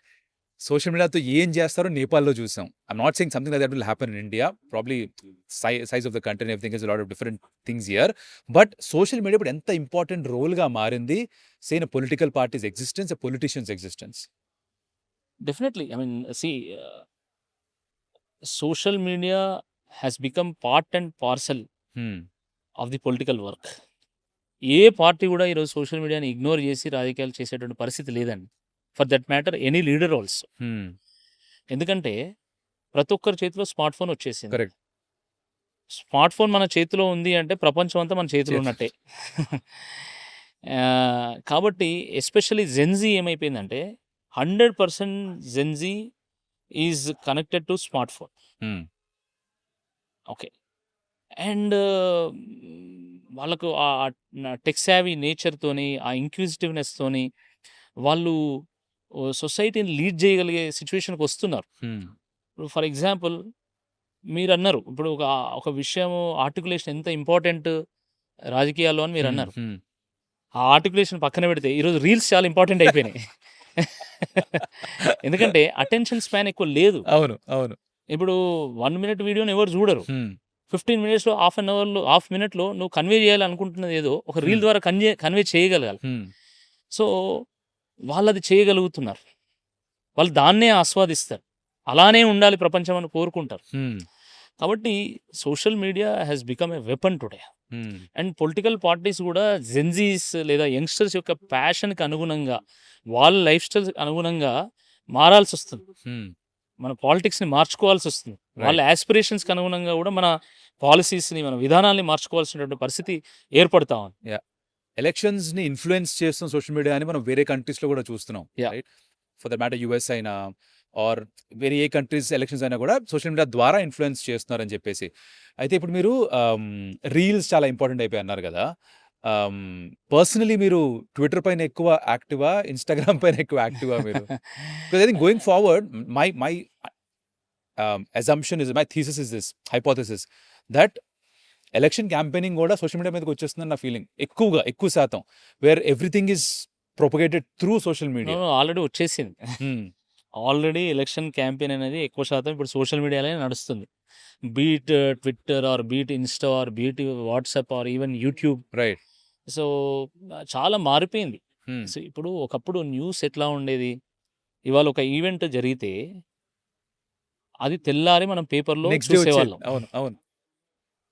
దాని నుండి ఎట్లా మారిపోయిందంటే ఇవాళ మనం యాక్టివిటీ చేస్తే సాయంత్రం వరకు 9:00 న్యూస్‌లో వచ్చేటట్టు మారింది. అవును. దాని తర్వాత ఎట్లా మారిపోయింది అంటే న్యూస్ అనేది మనము ఏదైనా ఒక ఈవెంట్ చేస్తే ఈవినింగ్ పేపర్‌లో 6:00 పేపర్‌లో వచ్చేటట్టు. దాని నుండి ఇన్‌స్టెంట్‌గా వే టు న్యూస్‌లో వస్తున్నది ఇప్పుడు. కరెక్ట్. ఇప్పుడు ఇక్కడ మనం కూర్చొని ఏదైనా ఒక విషయం మీద మాట్లాడామనుకోండి. ఎవరన్నా స్టోరీ పెడితే వెళ్ళిపోతుంది. అంతే. ఏముండదు. అవును. So, news has become instant. Yeah! That is purely because of social media. అందుకనే సోషల్ మీడియాలో క్యాంపెయిన్ అనేది ఇది ఇన్నెవిటబుల్ అయిపోయింది. తప్పదది ఇంకా వేరే ఆప్షన్ లేదు. And that's where young politicians have a big role to play. That's where the potential lies for them. మీరన్నారు. అంటే ఒక యంగ్ పాలిటీషియన్ రావాలనుకున్నప్పుడు తను ఎట్లా రాణించగలుగుతాడు అంటే మీకు సోషల్ మీడియాను వాడడంలో ఎక్స్‌పర్టీస్ ఉందనుకోండి. Through that you can become a leader. Right. Through that you can create dependency in the party. Dependency before a leader. So, అట్లా నువ్వు ఎమర్జ్ కాగలుగుతావు. సో, ఈరోజు అసలు ఎక్కడికొచ్చిందంటే సోషల్ మీడియా పవర్ ఎక్కడికొచ్చిందంటే political parties are giving ads on way to news. ఇప్పుడు status ఉంది కదా! WhatsApp status. కరెక్ట్. స్టేటస్‌లో కూడా యాడ్స్ వస్తున్నాయి. ఆ యాడ్‌లో కూడా అదేదైనా ఉంటే బాగుండు అని రాజకీయ నాయకులు డిస్కస్ చేసుకునేటువంటి పరిస్థితి ఏర్పడ్డది. అట్లా. So, do you see this happening like say next elections దాని తర్వాత ఎలక్షన్స్‌లో ఇలా పబ్లిక్ క్యాంపెయినింగ్స్ కాకుండా you probably see a proper debate on social media. It has to happen in that way. మరీ తిట్టుకోవడం అది దాటి ముందుకెళ్ళాలి కదా అనిపిస్తుంది కొన్ని సందర్భాల్లో. అంటే అవతల వాళ్ళలో తప్పులు మాత్రమే చూపిస్తూ వాళ్ళ నెగెటివ్‌ని మాత్రమే చూపించే బదులు నేనేం బెటర్‌గా చేయగలను అని ఒక కన్‌స్ట్రక్టివ్ డైలాగ్, కన్‌స్ట్రక్టివ్ డిబేట్ అది చూడాలని ఒక it has to happen because discussion and debate are the main pillars of democracy. Discussion and debate ద్వారా మాత్రమే మన ఐడియాస్ని ప్రజలకు చేర్చగలుగుతాం, ప్రజల యొక్క యాస్పిరేషన్స్ని మనం వినగలుగుతాం. రైట్. నేను బిట్స్లో ఎలక్షన్ కాంటెస్ట్ చేసినప్పుడు, even though it was a student election, we use to have something called yes Audi debate. Okay. Audi debate అంటే ఆడిటోరియం డిబేట్. డిబేట్. అది చాలా పెద్ద ఆడిటోరియం అండి, దాదాపు 3-4 వేల మంది పడతారు. ఆ ఆడిటోరియంలో ఇద్దరు కాంటెస్ట్ చేస్తున్నారు అనుకోండి ప్రెసిడెంట్కి, లేదా ఇద్దరు జనరల్ సెక్రటరీ కాంటెస్ట్ చేస్తుంటే, both the contestants have to come on to the stage. అక్కడ ఒక్కొక్కరికి ఒక 5 నిమిషాలు 7 నిమిషాలు, నాకు కరెక్ట్గా నెంబర్ ఆఫ్ మినిట్స్ గుర్తులేదు, కానీ ఆ 5 నిమిషాల్లో లేదా 7 నిమిషాల్లో నువ్వు ఎందుకు కాంటెస్ట్ చేస్తున్నావు, what is the purpose, what you want to achieve and what you want to contribute and what are your manifesto points, అవి ఎక్స్ప్లెయిన్ చేయాలి. ఎక్స్ప్లెయిన్ చేసి తర్వాత కంటెస్టెంట్స్ వచ్చి ఇలానే కూర్చున్న తర్వాత, there is something called as an election commission panel. దాంట్లో 10 మంది ఉంటారు. వాళ్ళు వీళ్ళని క్వశ్చన్స్ అడుగుతూ ఉంటారు. వాళ్ళు మాట్లాడిన దాని మీద వీళ్ళు క్వశ్చన్స్ అడుగుతారు. ఆ క్వశ్చన్స్కి ఎవరు బాగా కన్విన్సింగ్ ఆన్సర్స్ ఇస్తారు, అది అందరూ వింటూ ఉంటారు. అది అందరు వింటూ ఉంటారు. రైట్. ఆ రౌండ్ ఉంటుంది. దాని తర్వాత కంటెస్టెంట్ టు కంటెస్టెంట్ కూడా క్వశ్చన్ అడగచ్చు. You can basically cross question each other. So ఆ క్రాస్ క్వశ్చనింగ్ కూడా ఉంటుంది. సో ఈ 3 phases, ఒకటి ఏంటంటే నా ఐడియా ఏంటి, నేను ఎందుకు కాంటెస్ట్ చేస్తున్నాను చెప్పుకోవడము. రెండోది on behalf of the electorate, election కమిషనే మనల్ని క్వశ్చన్స్ అడగడం. దాని తర్వాత నన్ను సపోర్ట్ చేస్తున్న వాళ్ళ తరపున నేను మిమ్మల్ని క్వశ్చన్ అడిగితే, మిమ్మల్ని సపోర్ట్ చేస్తున్న వాళ్ళ తరపున మీరు నన్ను క్వశ్చన్ అడుగుతారు. ఈ 3 different phases-లో who is a better candidate, whom we can rely on అనేది డిసైడ్ అవుతుంది. దాని ఆధారంగా ఓటర్స్ ఓటేస్తారు. ఇది మన ఎలక్టరల్ పాలిటిక్స్లోకి వస్తే బాగుంటుంది అనిపించట్లేదు? డెఫినెట్లీ బాగుంటుంది. And it is practically evident కదా. ఇప్పుడు యుఎస్లో ప్రెసిడెన్షియల్ డిబేట్ హ్యాపెన్స్. డిసైడ్ అవుతుంది. Why shouldn't it happen in India? Correct. అసలు మనదే more vibrant democracy. What stopping it from happening మీ ఉద్దేశంలో? I don't know. I mean అంటే మేబీ మీలాంటి వాళ్ళు journalist, they have to figure out a way how it can happen. ఒక వేదిక create చేయాలి. Brilliant to see 2 politicians. అంటే ఇప్పుడు ఒకళ్ళొకళ్ళు తిట్టుకోవడం కాదు, ఏం మంచి చేస్తారో చెప్పగలిగితే అది చూసి I get a chance to decide who to vote for. Exactly. And నేనైతే ఇప్పుడు చాలా ఛానల్స్ ఇట్లా ఇద్దరు ఎమ్మెల్యే కాంటెస్టెంట్ని కూర్చోబెట్టి వాళ్ళ నియోజకవర్గంలో డిబేట్ చేపిస్తున్నా నేను చూస్తున్నా, కొన్ని అక్కడక్కడ చూస్తున్నాను. బట్ అవి కూడా ఏంటంటే అంత మెచ్యూర్డ్గా ఉండట్లేదు. ఎగ్జాక్ట్లీ. అది మళ్ళీ తిట్టుకోవడానికి వెళ్ళిపోతుంది. తిట్టుకోవడము, వాళ్ళ గ్యాంగ్ వచ్చి వీళ్ళ మీద అరవడం, వీళ్ళ గ్యాంగ్ వచ్చి వాళ్ళ మీద అరవడం, అవసరమైతే ఫిజికల్ అసాల్ట్స్, ఇవన్నీ కూడా మనం చూస్తున్నాం. But we have to be more matured. Political parties have to be more matured. Political parties కూడా ఎంకరేజ్ చేయాలి డిబేట్, నా ఉద్దేశం. Somebody has to take an initiative. And the best. అప్పుడు ఏమైపోతుంది అంటే, మీరు ఇంతకుముందు ఒక మాట అన్నారు, సరైనటువంటి వాళ్ళకు కొన్నిసార్లు టికెట్ రావట్లేదు అని. ఆ బెడద తప్పుతుంది కదా. కరెక్ట్. ఎందుకంటే when you have all the abilities to convince people and to influence people towards your side, పార్టీకి కూడా తప్పదు కదా. పార్టీకి కూడా వాళ్ళకి నచ్చిన వాళ్ళకి కాకుండా ఎవరికి ఎబిలిటీ ఉందో వాళ్ళకి చూసి ఇవ్వాల్సి వస్తుంది. అవును. It's out in the open. Yeah, exactly. So that system has to emerge in India. I hope it happens in our life times. అది జరిగితే I think it will happen soon. I'm hopeful of that. Right. ఒకవేళ మీకే కనుక power వస్తే to change a couple of things మన political సిస్టంలో, electoral politics అవ్వచ్చు, or any other thing for that matter of fact, one day CM లాగా సినిమాలో చూపించినట్టుగా 3 విషయాలు మార్చాలనుకుంటే టాప్ ఆఫ్ యువర్ హెడ్ ఏంటి ఆ 3 విషయాలు ఉంటాయి? What you want to change, see this change happen? అంటే ఒకటి, డబ్బుతో కూడుకున్నటువంటి రాజకీయ సంస్కృతి మారాలి. నేను పాలిటిక్స్లో జాయిన్ అయిన తర్వాత సిటిజన్స్ ఫోరం అగేన్స్ట్ కరప్షన్ అని ఒక సంస్థను ఏర్పరిచి, దాని ద్వారా మా వరంగల్లో చాలా గ్రామాల్లోకి వెళ్ళి, ఇంటింటికి వెళ్ళి, డబ్బు తీసుకొని ఓటు వేయొద్దు, మద్యం తీసుకొని ఓటు వేయొద్దు అని చెప్పి క్యాంపెయిన్ చేశాను. దాదాపు ఒక 3 months 100 days క్యాంపెయిన్ అది. నేను ఆ భావాలతో రాజకీయాల్లోకి వచ్చినటువంటి వాడు. మిమ్మల్ని తప్పడు తరగాల అంటే లేదు, యాక్చువల్గా దాన్ని ఎంకరేజ్ చేసే పీపుల్ కూడా ఉన్నారు, నిజంగా చెప్పాలంటే. కరెక్ట్. ఇంత మంచి ఆలోచనలు ఉన్నటువంటి వాళ్ళు కూడా ఉన్నారా అని చెప్పి మనల్ని ఎంకరేజ్ చేసే వాళ్ళు కూడా ఉన్నారు. గ్యారంటీ. యా. సో, నేను ఆ భావాలతోనే రాజకీయాల్లోకి వచ్చినటువంటి వాడిని రాజకీయాల్లో ఉన్నటువంటి అన్ని రుగ్మతలు నేను చూసిన. I have experienced. నాకు అది అనిపిస్తది. అంటే ఫుల్ మ్యాండేట్ ఉన్నటువంటి ప్రభుత్వాలు గూడా దీన్ని ఏం చేయలేకపోతున్నాయి అనేటువంటి ఒక బాధ నాకు చాలా ఇబ్బందిగా అనిపిస్తది. అదొకటి. సో, డబ్బు, మద్యము ఈ ఇన్‌ఫ్లూయెన్స్ లేనటువంటి రాజకీయాలు వస్తే that is the best that we correct. Can see. రెండోదేందంటే విద్య, వైద్యం. ఇవి 2 ప్రైమరీ థింగ్స్ యాక్చువల్లీ. వీటి మీద ఫోకస్ చేయకుండా ఇక మిగతా అన్నెసెసరీ థింగ్స్ మీద ఈ ఈ ఫోకస్ చేసి అంటే ఒక రకంగా చెప్పాలంటే అంటే నేను సోమరిపోతులు అనను గానీ, బట్ ఒక రకంగా చెప్పాలంటే ప్రజల్ని డిపెండెంట్స్‌గా చేస్తా ఉన్నారు. Yeah! If you can give good education వాళ్ళ కాళ్ళ మీద వాళ్ళు నిలబడతారు. కరెక్ట్. తర్వాత వాళ్ళకేదన్నా ఆరోగ్య పరిస్థితి బాలేనప్పుడు వాళ్ళకు ఫ్రీ హెల్త్ గనుక హెల్త్ ఇవ్వగలిగితే ఇవ్వగలిగితే. అదొక పెద్ద భరోసా ఏర్పడుతుంది. కరెక్ట్. సో, నాకేదున్నా మా ప్రభుత్వం చూసుకుంటది. నేను చదువుకొని నా కాళ్ళ మీద నేను నిలబడాలి అనేటువంటి ఆలోచన గనుక ప్రతి వ్యక్తిలో కలిగితే దట్స్ ఆల్. అక్కడి నుంచెల్లి ముందుకే వెళ్తాం తప్ప ఇంక వెనకడుగేసేది ఏమి ఉండదండి సొసైటీలో. సో, రెండవది. మూడవదేందంటే ఎబిలిటీ ఉన్న వాళ్ళని రాజకీయాల్లో ఎంకరేజ్ చేయాలి. ఈ 3 నాకు చూడాలని ఉంది. Yeah! Yeah. Hopefully I think Yeah. Brilliant ideas. I hope this happens. Yeah. మనం మన కాలంలో జరిగితే ఇది చూడడానికి I think that will be the best thing to happen. మన కల్చర్‌లో స్పెషల్లీ మన తెలుగు కల్చర్‌లో హీరో వర్షిప్ చాలా ఎక్కువ. అది Yes. మీరు స్పోర్ట్స్‌లో చూసినా, సినిమాల్లో Yes. చూసినా, పాలిటిక్స్‌లో చూసినా. దాని గురించి మీ ఒపీనియన్ ఏంటి? Do we need hero worship in I mean I understand మంచి లీడర్ ఉంటే తనకొక ఆటోమేటిక్‌గా వస్తుంది ఆ స్టేటస్. బట్ ఈ హీరో వర్షిప్ అంటే తనని చూసి ఏం జరిగినా సరే తనకే ఓటేయడం, తన పార్టీకే ఓటేయడం. ఈ కల్చర్ సరే అంటారా మీరు?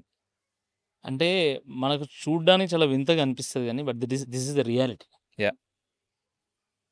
ఇప్పుడు ఒక నాయకుడిని కార్యకర్తలు ఎంత అభిమానిస్తారంటే చెయ్యి మీద పచ్చబొట్టు పొడిపించుకుంటారు. అవును. గుండెల మీద పచ్చబొట్టు పొడిపించుకుంటారు.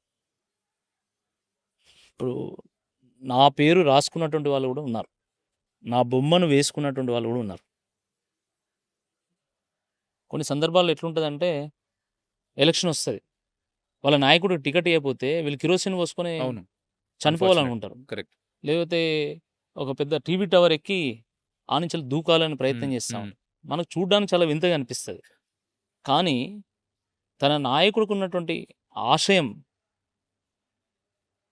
తన నాయకుడికి ఉన్నటువంటి సేవాభావం పట్ల అభిమానాన్ని అంతగా సృష్టించుకొని తన నాయకుడి కోసం ఏదైనా చేయాలనేటువంటి తపనతోనే ఉంటారు. అప్పుడు తన నాయకుడు ఒక హీరోలాగా కనబడతాడు. Indian culture is heroic culture. రాముడిని ఒక హీరోగా చూస్తాం మనం, అవును. కృష్ణుడిని ఒక హీరోగా చూస్తాం. ఎందుకు? ఎందుకంటే we see the best qualities in them. Qualities in them. మనం కూడా అట్లా కావాలి. వాళ్ళు ఏది చేసినా సమాజం కోసం చేస్తున్నారు, వాళ్ళు ఏం చేసినా దేశం కోసం చేస్తున్నారు. కాబట్టి మనం వాళ్ళకి అండగా నిలవాలనేటువంటి తపన మన దాంట్లో కనబడుతుంది. సచిన్ టెండూల్కర్ చూడాలి, సచిన్ టెండూల్కర్ హీరోయిక్గా చూస్తారు. ఎందుకు చూస్తారు? Sachin Tendulkar is fighting for the country. Correct. Is my hero. So అలా ప్రజలు మన దేశంలో రాజకీయ నాయకుల్ని కావచ్చు, లేకపోతే క్రికెటర్స్ని కావచ్చు, వీళ్ళని హీరోయిక్గా చూస్తారు. దాంట్లో తప్పేం లేదు. నా ఉద్దేశంలో దాంట్లో తప్పేం లేదు. ఓకే. 3 విషయాలు ఏం మారుస్తారని చెప్పారు. మన తెలంగాణ స్టేట్‌లో give me one thing that you want to change right అవే. రేపు పొద్దున మీ దగ్గర ఒక అబ్రకదబ్రా అంటే రేపు మారిపోయేది ఏమన్నా ఉంది అంటే one thing that you want to change. ఈ One పొలిటికల్ aspect. డిస్కోర్స్ అండి చాలా అధ్వానంగా పేగులు తీసి మెడగేసుకుంటా, కుడ్లు బీకి నేను గోళీలు ఆడతా, ఎప్పుడు ఆగుతుంది సార్ అది? లావులలో తొండలు జొర్రిస్తా. అంటే పీపుల్ ఈ రకమైనటువంటి డిస్కోర్స్ని కోరుకోరండి. ప్రజలు నాయకుల్ని ఆదర్శంగా చూస్తారు. నేను ఇంతకుముందే చెప్పిన, నాయకుల్ని హీరోయిక్గా చూస్తారు, నాయకుల్ని ఆదర్శంగా చూస్తారు. కానీ దురదృష్టకరమైనటువంటి విషయం ఏంటంటే మనము ఎంత దిగజారంలో అంత దిగజారి మాట్లాడుతూ ఉంటాం. And people feel helpless. ఏంది అసలు ఇక మారరా వీళ్ళు, ఇట్లే ఉంటుందా, కొంచెం బెటర్గా వీళ్ళు బిహేవ్ చేయలేరా అనే ఫీలింగ్ ఉంటుంది. కాబట్టి అలాంటిది ఏదైనా మారితే బాగుంటుంది. ఓకే. మీరు ఎకానమిస్ట్ కూడా, మీరు కాలమిస్ట్ కూడా. I'm trying to ask this question to the economist in you. ఈ ఫ్రీబీస్ ఏవైతే ప్రతి ఎలక్షన్ ముందర ప్రవేశపెడతారో, ఇందాక మీరు అన్నారు కదా, ఎడ్యుకేషన్ ఇస్తే వాళ్ళ కాలు వాళ్ళు నిలబడతారని. ఈ ఫ్రీబీస్ మీద వాట్స్ యువర్ ఆనెస్ట్ ఒపీనియన్?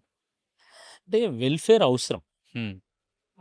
ఇప్పుడు మనం సిటీలో ఉండేటువంటి వాళ్ళం ఎంతసేపు మన చుట్టూ ఉండేటువంటి వాతావరణాన్ని చూసి ఇక రాష్ట్రం అంతా ఇట్లనే ఉంది, దేశం అంతా ఇట్లనే ఉన్నది అని అనుకుంటాం.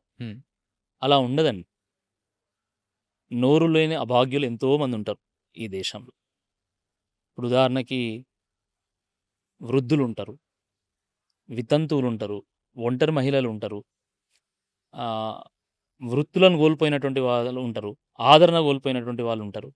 వాళ్ళందరికీ కూడా ప్రభుత్వమే పెద్ద దిక్కు, ప్రభుత్వమే వాళ్ళని ఆదుకోవాలి. అటువంటి ఆ సందర్భంలో వెల్ఫేర్ తప్పదు, కొన్ని ఫ్రీబీస్ తప్పవు. అయితే ఈ ఫ్రీబీస్ అనేటివి ప్రజలను ఆదుకోవడానికి కావాలి తప్ప పార్టీలను ఆదుకోవడానికి కాదు. So to that extent freebies తప్పకుండా, అంటే వీకర్ సెక్షన్స్ కోసం తప్పకుండా మనం అమలు చేయాల్సిందే. But at the same time ఆ ఫ్రీబీస్ కంప్లీట్గా ఎకానమీని మొత్తం డిస్ట్రాయ్ చేసే విధంగా, అంటే మన మన మన వనరుల సముదాయాన్ని మొత్తం డిస్టర్బ్ చేసే విధంగా ఉంటే అది ఒక పెద్ద సవాల్గా మారుతుంది. లాస్ట్ కపుల్ ఆఫ్ క్వశ్చన్స్ అండి before we wrap this conversation up. ఒకటి, ఇంత ర్యాషనల్గా మాట్లాడుతున్నారు కాబట్టి అడగాలని ఉంది నాకు. Any political leaders that you admire, వాళ్ళ వే ఆఫ్ రాజకీయం చేయడం కావచ్చు, or the way of conducting themselves కావచ్చు, from the parties outside of BRS? Because నేను నమ్మేది ఏంటంటే మన అపోజిషన్లో ఉన్న మంచి కూడా గుర్తించగలగాలి. ఎంతసేపు వాళ్ళు బాగాలేదు కదా, మంచి కూడా ఉంటుంది. Your someone speaking rationally, which is I am asking you this question.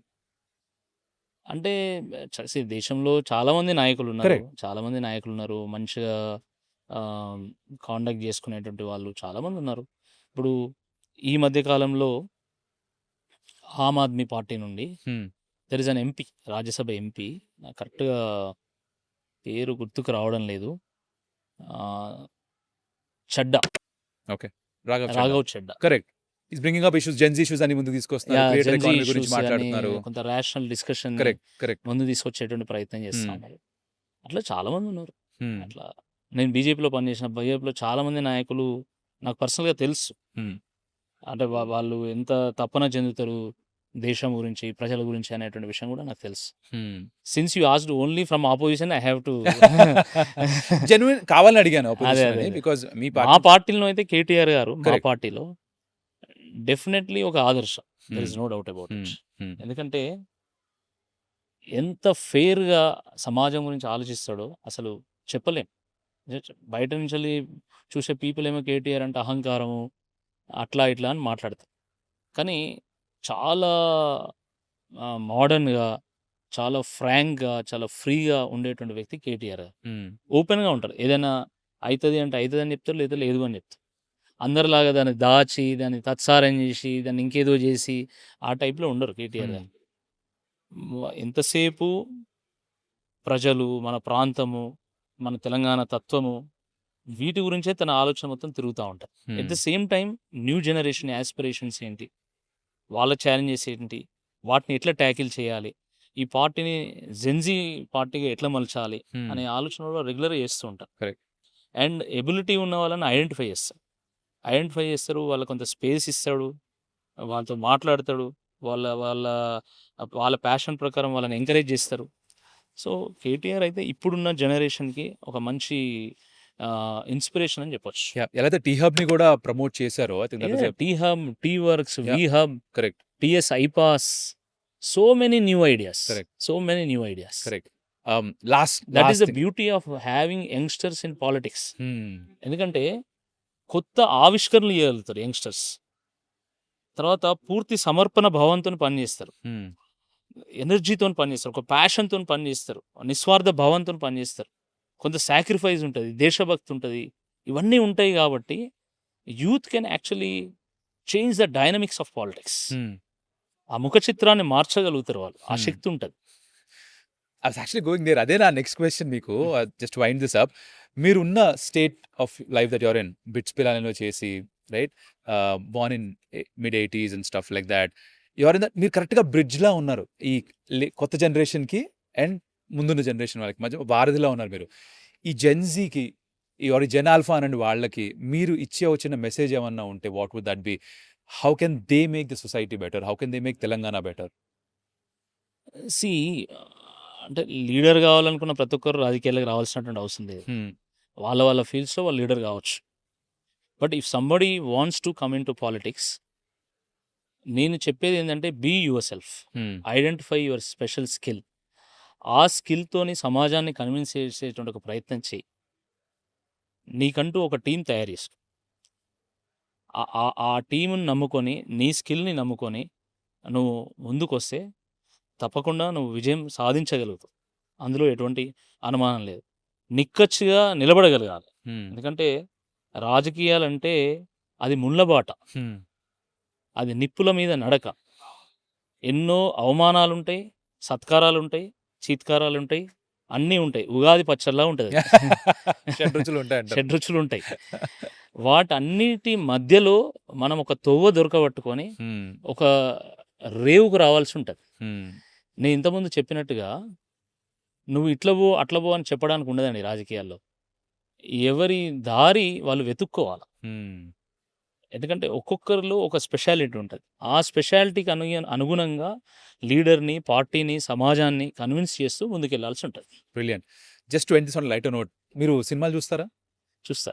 ఈ మధ్య కాలంలో బాగా నచ్చిన సినిమా ఏమన్నా ఉందా? Anything that you really like? Doesn't have to be politically connected or motivate anything that, but మీకు బాగా కనెక్ట్ అయింది. 'రాజు వెడ్స్ రాంబాయ్' చాలా బాగా తీశారు కదా అది. అవును. బ్యూటిఫుల్లీ మా మేడ్. వరంగల్ అతనే. Beautifully made. Yeah! Yeah! Yeah! చాలా మంచి చాలా. సెన్సిటివ్ దానికి గవర్నమెంట్ అవార్డ్స్ కూడా వచ్చినాయి. కరెక్ట్. అవును. గద్దర్ నుండి అవార్డ్స్ అవును. వచ్చినాయి. అవును. అవును. యాహ్! So that's something. హీరోకి అవార్డ్ వచ్చింది. చాలా మందికి వచ్చింది. Correct. So I keep watching movies. Regular గా వాచ్ చేస్తాను. యాహ్! నేను రెగ్యులర్‌గా అసలు యాక్చువల్‌గా నేను while I was working in corporates I used to regularly watch films. First day first show టైపా? అంతే. వీకెండ్ వచ్చిందంటే 1, 2 సినిమాలు చూడాల్సిందే. అయితే దాని తర్వాత ఇప్పుడు ఏంటంటే we are completely occupied. Correct. కాబట్టి ఆ అవకాశం ఉండదు. అండ్ థియేటర్‌లోకి పోయి చూడాలంటే కూడా కొంచెం ఇబ్బందిగానే ఉంటది కొన్ని Correct. సందర్భాల్లో. Correct. ఎందుకంటే ఇక పీపుల్ కమ్ టు యూ. మన ఫ్యామిలీ ఉన్నప్పుడు వాళ్ళొచ్చి మాట్లాడడం. మనకేం ఇబ్బంది ఉండదు. మనం మీకు అలవాటు తెల్లారి లేస్తే మనం అందరితో మాట్లాడాలనుకుంటాం. కానీ మనకుండే ఫ్యామిలీకి వాళ్ళకి ఇబ్బంది అవుతది కాబట్టి ఎక్కువగా థియేటర్స్‌కి వెళ్ళకుండా ఇప్పుడు అంతా ఓటీటీ కదా! సో ఎప్పుడన్నా రాత్రి కొంత సమయం దొరికినప్పుడు ఆ Right. 1, 2 అవర్స్ బెస్ట్ మూవీ ఏమున్నదని ఇంట్లో అడిగి కొత్తగా వచ్చినయి ఏమున్నాయి, అందులో హిట్ అయినయి ఏమున్నాయి అడిగి ఆ ఫిలిమ్స్ వాచ్ చేస్తే అదే ఆ రిలాక్సేషన్ మనకి. Brilliant. This was great conversation Rakesh గారు. నేను ఇలా ఇంత ఫ్రీ ఫ్లోయింగ్ కాన్వర్జేషన్ ఉంటుందని అనుకోలేదు. But I really had a great time. Thank you so much ఇంత సమయం ఇచ్చినందుకు. Thank you so much. Probably some other time మళ్ళీ కూర్చొని ఐ ఆల్వేస్ మాట్లాడుకుందాం. Watch you in IPL and cricket shows. లక్కీగా నేను మీతో పాటు కాన్వర్స్ చేసేటువంటి అవకాశాన్ని పొందాను. I'm really happy for Yeah, that. we spoke a lot about politics, but I also want to touch the angle of the economist in you. Economic policies గురించి మరోసారి ఎప్పుడన్నా కుదిరినప్పుడు మీకు టైం ఉన్నప్పుడు we should sure. definitely catch it, because I think this is one way to reach the next generation. Yeah. Because వాళ్ళు ఎక్కువ consume చేస్తుంది content is on social media. So probably అలా కొంతమంది కన్నా సరైన దారి చూపించే ప్రయత్నం చేయొచ్చేమో. దారి చూపిస్తామని కాదు, ప్రయత్నం చేయొచ్చు. Definitely. Thank you so much sir. Thank you so great. Much. Thank you.